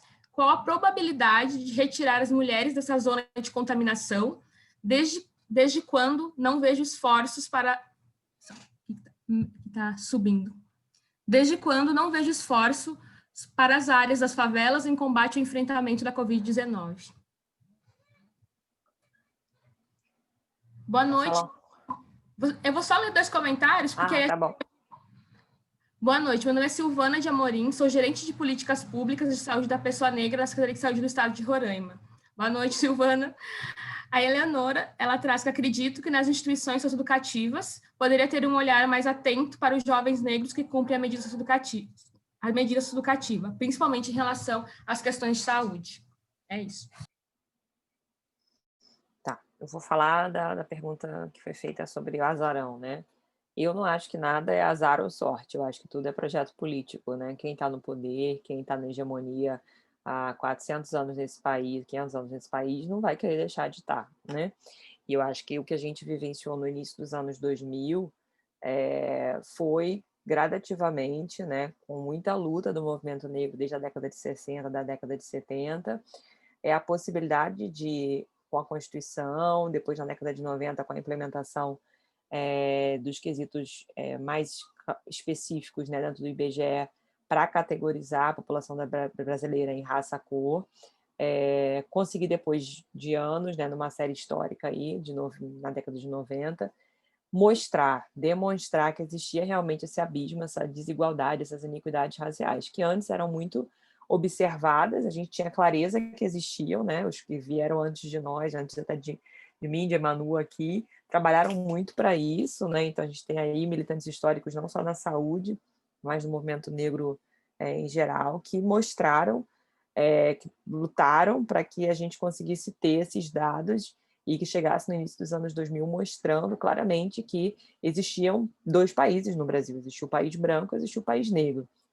E vou fazer aqui uma menção à população indígena, que apesar de ser, né, menos aí de 1% da população brasileira, é mais invisibilizada ainda, né? Mas a gente precisa se unificar também, lutar também pela população indígena, mostrar sempre, lembrar sempre que eles têm aí situações críticas também, né, nesse sentido. Então, a população negra, ela vinha conquistando, talvez, nos últimos 10, 15 anos, uma possibilidade de reparação histórica em alguns campos, por exemplo, com o Estatuto de Equidade Racial, né, que se tornou lei, com a possibilidade de políticas específicas de reparação histórica na questão da educação, né, com a tentativa de combate a todos os tipos de preconceito racial, inclusive o religioso, descriminalização da questão das religiões e uma retomada que eu acho que a gente vinha tendo a partir dessa possibilidade, inclusive, de ter uma legislação consistente que promoveu políticas públicas como as políticas de cotas raciais das universidades, que mobilizou muito a população negra e, de certa forma, ampliou, né, renovou quadros do movimento negro brasileiro e trouxe, inclusive, uma perspectiva de autovalorização, de embelezamento, de valorização de cultura, de tradição, da pele negra, do cabelo, Black Power, tal, isso tudo. Eu acho que vinha, de fato, acontecendo. Então, eu acho que quando uma grande parte da população brasileira elege Bolsonaro, elege Whitson no Rio de Janeiro, elege projetos neofascistas aí em várias cidades do país, ela está reagindo a isso, porque branco não quer perder seu privilégio. Então, de alguma forma, a gente vinha avançando, não por concepção de um governo do PT, ou de 2, ou de 3 governos do PT, ou, enfim, por muita luta no movimento negro, por um reconhecimento histórico dessas desigualdades que estava ali demonstrada numericamente, estatisticamente. E aí, esse movimento reacionário, ele vem nesse sentido de bater de frente com essas conquistas, sim. É para tentar intimidar, sim. É para tentar desmontar a política pública, sim. É para manter o status quo de quem já estava lá, sim. Então, uma parte das pessoas brancas, classe médias, que apoiam Bolsonaro, apoiam e são contra políticas raciais específicas, acham que isso não existe, acham que isso é invenção. Não é isso? Tem movimento pardo brasileiro, né? As pessoas que não querem ser consideradas negras, muitas delas nem são negras mesmo, né? São realmente brancos de tonalidade de pele mais escura, porque isso existe, porque existem pessoas negras de várias tonalidades de pele, existe branco de várias tonalidades de pele também, mas que querem se apropriar do mestiço, do pardo brasileiro, para diminuir o número de pessoas negras e dizer que, a partir disso, não precisa ter política pública de 50% para nada, de cota, etc, etc. Então, isso é projeto. Eu não acho que a gente está no momento azarado, não. Eu acho que a gente está no momento de luta, como eu falei aqui para vocês. Eu espero que a gente consiga se organizar não só para se fortalecer entre si, para conseguir fazer esses debates como a gente tem feito aí Brasil afora, né? mas para se mobilizar quando morre um companheiro, quando morre uma pessoa, como foi aí no Carrefour, em Porto Alegre, né, de estar na rua, de conseguir fazer essa pressão social. Eu acho que a gente tem, se por um lado, um governo federal onde as nossas políticas públicas são recrudescidas, a gente já tem aí, pelo menos na sociedade civil organizada, muitas empresas que estão percebendo a importância do black money, que estão percebendo a importância de minimamente dialogar com esse potencial que existe na população negra de fazer movimentos de boicote, de fazer movimentos de discussão, de botar à exposição dessas marcas, né, em jogo.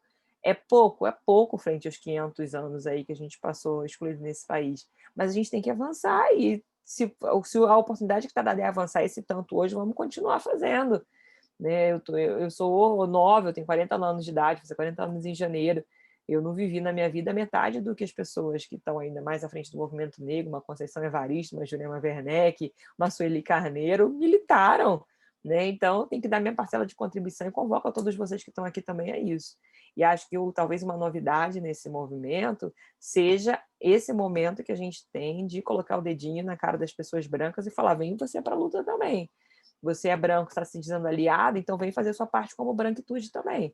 E vai reconhecer sim que vai perder privilégio, vai falar para os seus pares sim que eles vão perder privilégio para a gente conseguir atingir maior equidade. E se não quer perder tanto privilégio assim, vem lutar com a gente para que a gente consiga avançar e melhorar as condições para o povo preto. Jurema Werneck falou isso lá no Congresso da Brasco para a gente há 2 anos atrás, que nenhum branco precisava ter medo, que o dia que esse país respeitar e valorizar as pessoas negras, significa que as pessoas brancas vão continuar tendo mais ainda do que as pessoas negras, porque branco não perde privilégio nesse sentido.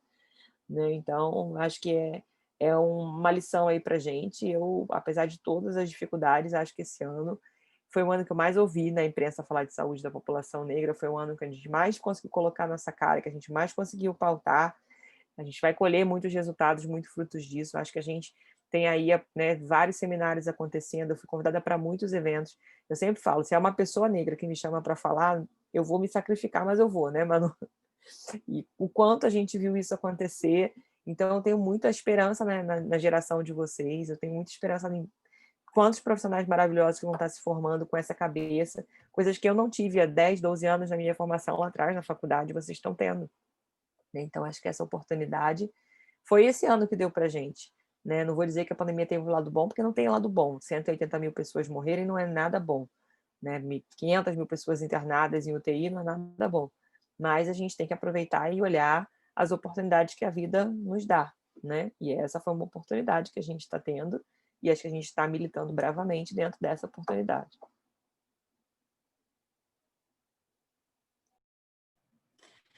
Eu também queria comentar um pouco sobre essa questão das políticas e do que a gente está aí, né? Que não é sorte nem azar, é processo, né? É processo político, são escolhas.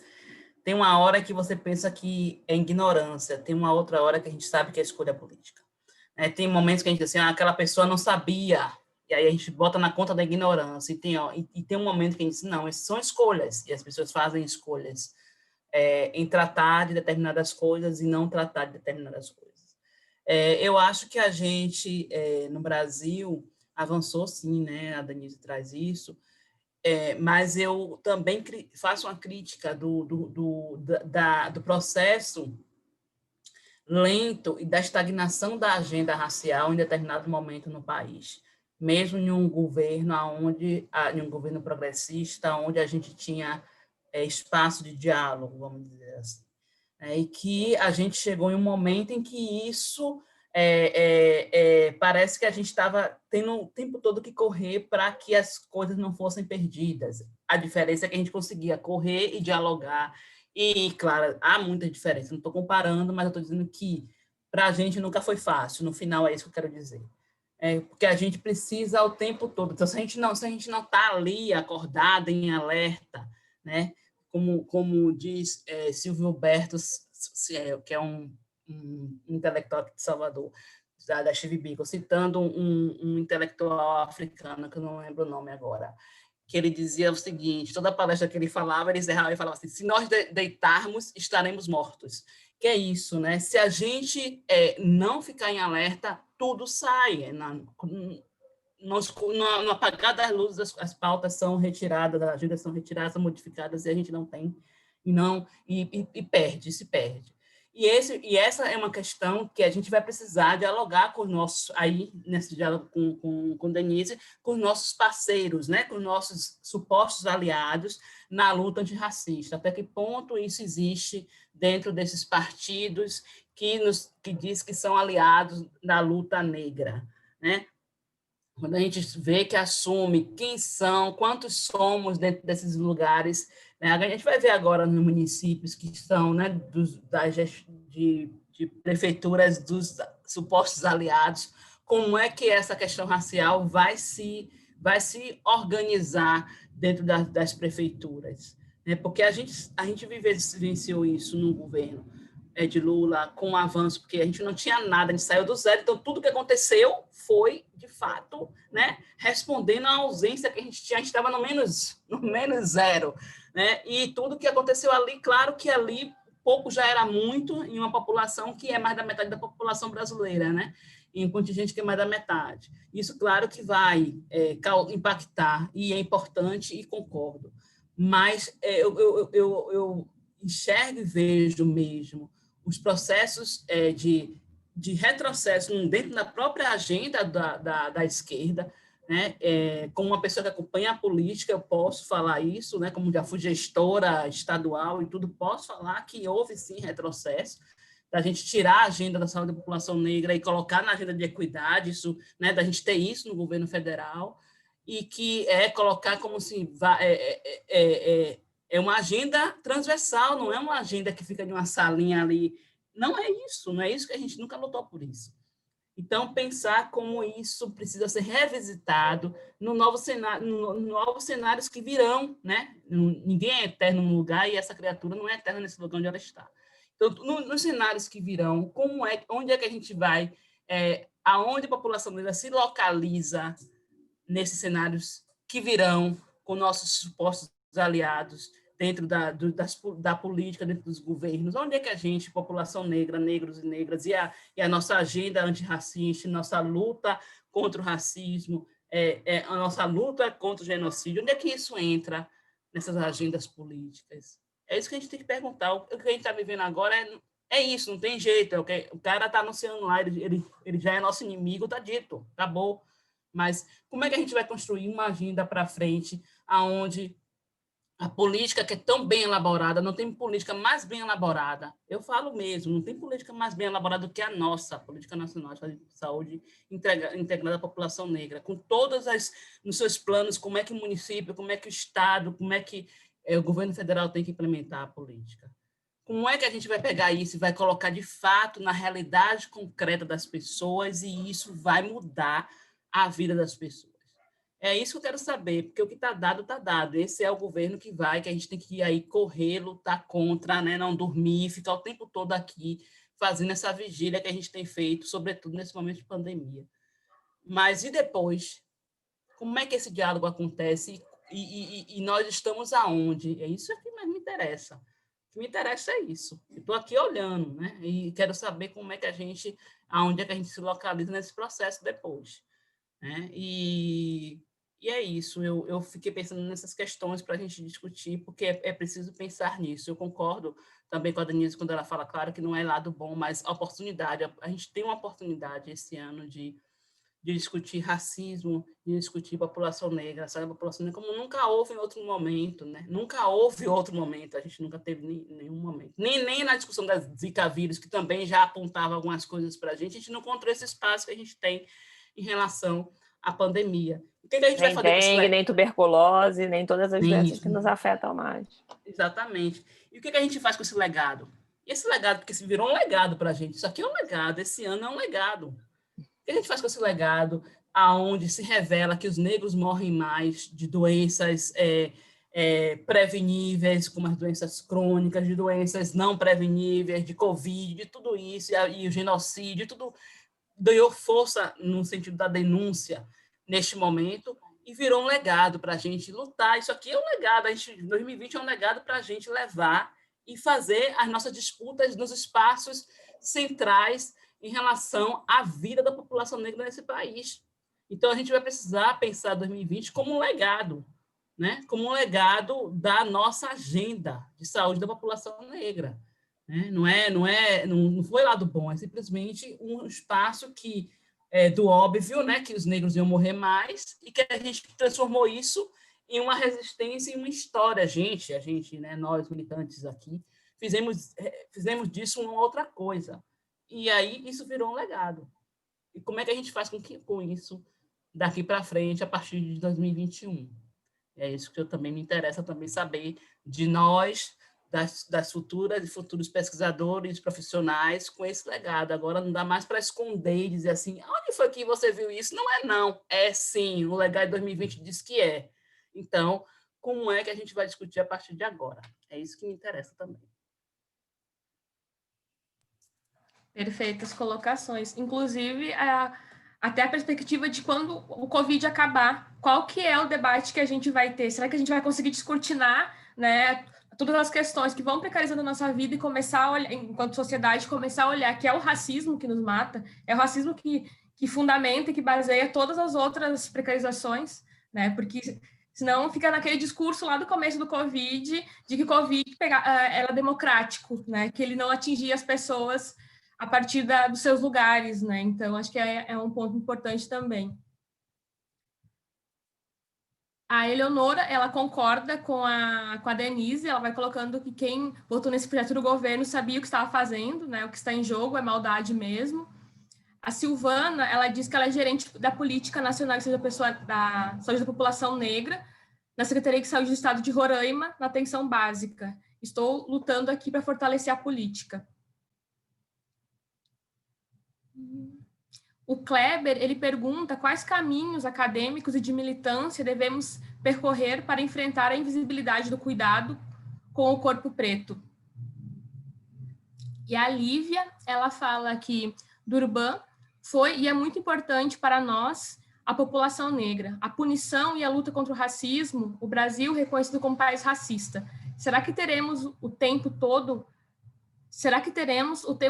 morrendo por causa do racismo institucional e estrutural? Vejo uma sociedade hipócrita e LGBT-fóbica. A política nacional de integrar a população negra está ameaçada. O Kleber, ele coloca como interrogação se a revolução ela tem que ser passiva ou permanente. E aí a Eleonora responde permanente. A Silvana, ela coloca, com permissão da palavra, tem uma preocupação quanto à questão do branqueamento e o que podemos fazer para combater o racismo ou preconceito que existe também no negro contra o negro. Lido muito com isso. Eu li os comentários, tem ali algumas perguntas, eu já queria deixar bem aberto também, já são 8:50, entendendo que vocês estão cansadas e que o cuidado entre nós ele é importante e que esse debate ele não vai acabar aqui, né? Vários eventos vão continuar em 2021.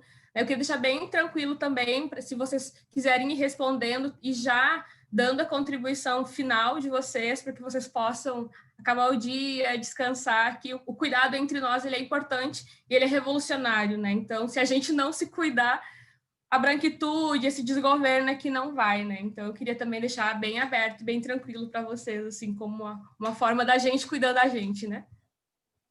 Isso aí, muito bom, Marlete, acho que é isso mesmo. Inclusive, quando a Emanuele estava falando, né, eu estava pensando aqui, se quando eu falei, eu gerei um sentimento de cobrança muito grande em vocês, inclusive nessa coisa das futuras gerações, né, e de estarem pautando e amplificando esse debate. Mas é porque eu acredito mesmo que a gente precisa ter esse fortalecimento da luta.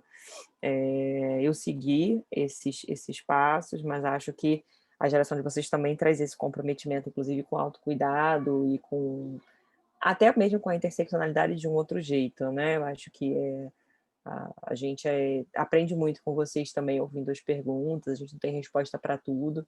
Inclusive, acho que essa própria reformulação, né, dos caminhos do movimento negro na saúde que a Emanuele colocou é uma coisa que a gente precisa se organizar para pautar, para saber como é que a gente vai enfrentar e lidar, né? Porque a gente tinha o Ministério da Saúde, que mal ou bem tinha uma secretaria específica, onde estava lá a Brigada Política de Saúde da População Negra, pensando no contexto do controle da participação social. Isso hoje se desloca para a Secretaria de Atenção Primária à Saúde, onde a gente tem um secretário de Atenção Primária altamente reacionário, médico muito difícil de lidar do Rio de Janeiro, né? A gente mal tem informações sobre o que está acontecendo lá. Eu sei que esse evento tem patrocínio do Ministério da Saúde de contratos firmados anteriormente, né? A gente não sabe como é que isso vai acontecer, se a gente vai ter, por exemplo, a oportunidade de continuar dando financiamento público para essas linhas específicas do que a gente faz, tanto de pesquisa quanto no âmbito da divulgação, da programação, da produção científica. Então, acho que são comprometimentos históricos aí que a gente vai precisar retomar.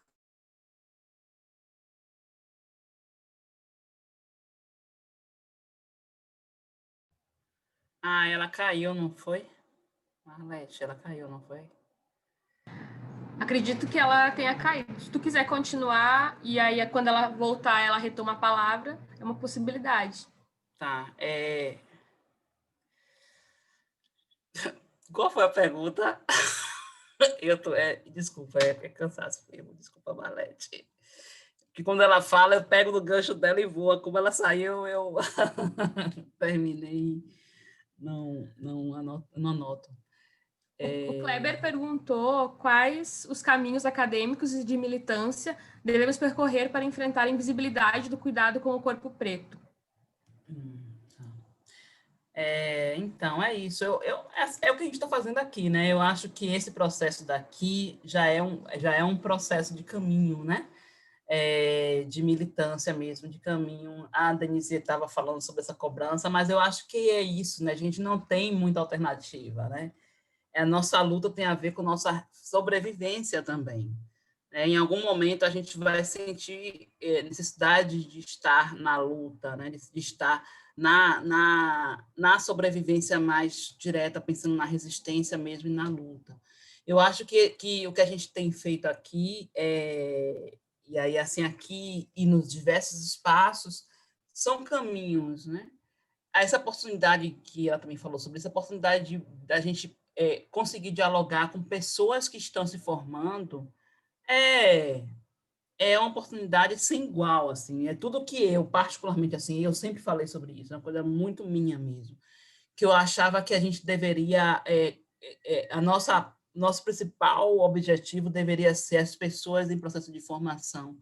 Quando a gente já pega a pessoa deformada, vamos dizer assim, né, deformada pelo ensino dessa medicina, dessa enfermagem, dessa nutrição, dessa psicologia totalmente colonizada, você pegar isso para desconstruir é muito mais difícil, não é impossível, eu estou aqui, né? Eu vim dessa formação em desconstruir, mas é muito mais difícil, né? E hoje a gente tem essa possibilidade de fazer a formação no processo, e é muito mais prazeroso, inclusive, para as pessoas que podem se construir dentro de tudo isso. Então, eu acho que é uma cobrança, mas também é uma questão de sobrevivência. A gente precisa olhar que a nossa luta, a nossa estratégia, a nossa militância tem relação com a nossa vida. Quem gostaria de acordar e ficar o tempo todo pensando sobre isso? Acho que ninguém. A gente queria acordar como os brancos acordam, né? Fazer sua yoga, fazer suas coisas e decidir assim, vou trabalhar para estudar isso porque não sei quem está precisando. Não, a gente estuda as coisas que têm a ver com a nossa vida, e com as pessoas, e com a nossa vida, e com o coletivo, e com os nossos semelhantes, não só pensando em outros grupos que também são vulnerabilizados por conta desse racismo estrutural, desse racismo, desse genocídio político, né, o sistema racista que a gente vive, que impacta os negros e outros grupos também vulneráveis, não só os negros, né? Termina sendo uma política que o racismo carrega, como diz Jurema, o racismo carrega as outras opressões, e aí os outros grupos também terminam sofrendo consequências do racismo na sua intersecção com as outras opressões. E aí a gente faz isso porque é questão de sobrevivência também. A gente precisa entender isso, né? Não é entender que a gente está fazendo isso porque a gente podia abandonar. Não dá para abandonar. É preciso pensar na resistência, na luta, né? Nas agendas políticas, no nosso lidar do dia a dia, no cuidado, no autocuidado. Tudo isso faz parte da nossa sobrevivência. e de um bem viver futuro, que a gente ainda não alcançou, e não sei se eu, na minha idade aqui, vou alcançar, mas o bem viver futuro, né? Tudo isso que a gente faz é preparar as gerações, preparar os outros para um bem viver. E aí eu penso nessa direção desse diálogo, e espero que eu tenha contribuído bastante, né? Ou um pouco, não precisa ser bastante, mas contribuído o suficiente para ajudar nesse processo, desse caminho que vocês e que nós estamos juntas e juntos. Tá bom? Obrigada, boa noite. A Denise voltou. Pronto, Denise, gente, foi do nada. Acho que meu computador superaqueceu, ele simplesmente deu tela preta aqui. Eu estava falando até com a Janice aqui, que estava me auxiliando. Tirei foto para ela, deu nada, assim, desligou. Tá quentão, vou até falar rápido para não desligar de novo. Só vou me despedir, então, né? Agradecer aí a oportunidade, o convite de vocês. É muito importante ver vocês se mobilizando, finalzinho de dezembro, né? Praticamente a última semana inteira de dezembro, que semana que vem já tem Natal no meio, então a gente já não faz nada, né? Vocês podiam estar aí no barzinho, na confraternização, podiam estar namorando, podiam estar vendo Netflix, mas vocês estão aqui discutindo temas que são tão importantes para a gente. Então, parabéns para a comissão de organização, foi super organizado, mandaram 1000 e-mails, né? Mandaram todas as instruções direitinho. Parabéns aí para vocês por isso. Muito obrigada aí pelo carinho. Eu, Manu, um beijão, né? Um prazer sempre estar contigo. Sempre. E é isso, gente. Vou lá jantar agora para poder amamentar meu bezerrinho. Vida longa para nós, com saúde e sem racismo, é o nosso objetivo. Beijo. Obrigada pela condução, Marlete. Marlete está muda, você estava falando. Não aprendi ainda a ligar o microfone, né? A gente ainda cai nessas depois de um inter de live, mas estava dizendo que eu quero agradecer, é um privilégio, uma honra estar entre vocês, assim, e muito que foi colocado aqui, que eu fiquei muito feliz de ver muitas de nós na linha de frente, na gestão das políticas. Eu acredito mesmo que seja por aí, a gente tomar os lugares, os espaços de liderança, os espaços que a gente pode pensar e concretizar ações em relação ao nosso povo, e como foi colocado aqui, nos espaços que a gente não tiver, colocar o dedo na cara da branquitude que lá está e que se diz antirracista, que possa fazer a sua parte também. E que essa luta ela não começa aqui, ela não vai acabar também com a gente, e eu ainda sou mais nova, cheguei agora, assim, né, também muito espelhada em vocês, mas espelhada em toda uma história de luta, porque somos herdeiros de uma luta enorme, de uma luta rica, de uma luta potente, né, e que essa luta ela vai ser em todos os espaços, porque infelizmente o racismo está nos matando, mas estamos sobrevivendo, né, muito a partir do acordo firmado entre nós, como diz nossa mais velha Conceição, né, quando nós combinamos de não morrer, né. Então eu só queria agradecer todo mundo que está aqui, dizer que ainda tem amanhã, que tem os cursos, que vamos se unir, vamos ficar junto. O autocuidado, ele é nosso, né, ele faz parte da nossa socialidade, cuidado com o nosso povo, com a nossa comunidade, e eu não poderia sair daqui sem fortalecer e sem fazer ecoar, né, o nosso grito por justiça para o Beto, justiça para a Rebeca, justiça para a Marielle, para a Jane e para tantas outras pessoas que, infelizmente, né, foram tombadas por esse processo genocida, né, que a gente vive enquanto Brasil, mas também enquanto mundo, mas também dizer que a nossa geração está na luta, assim como as gerações passadas, e os que estão vindo, com certeza, vão permanecer nessa luta, né? Então, gratidão, uma boa quinta para todo mundo, um grande beijo, e é isso. Tchau, gente, até amanhã. Tchau, tchau. Tchau.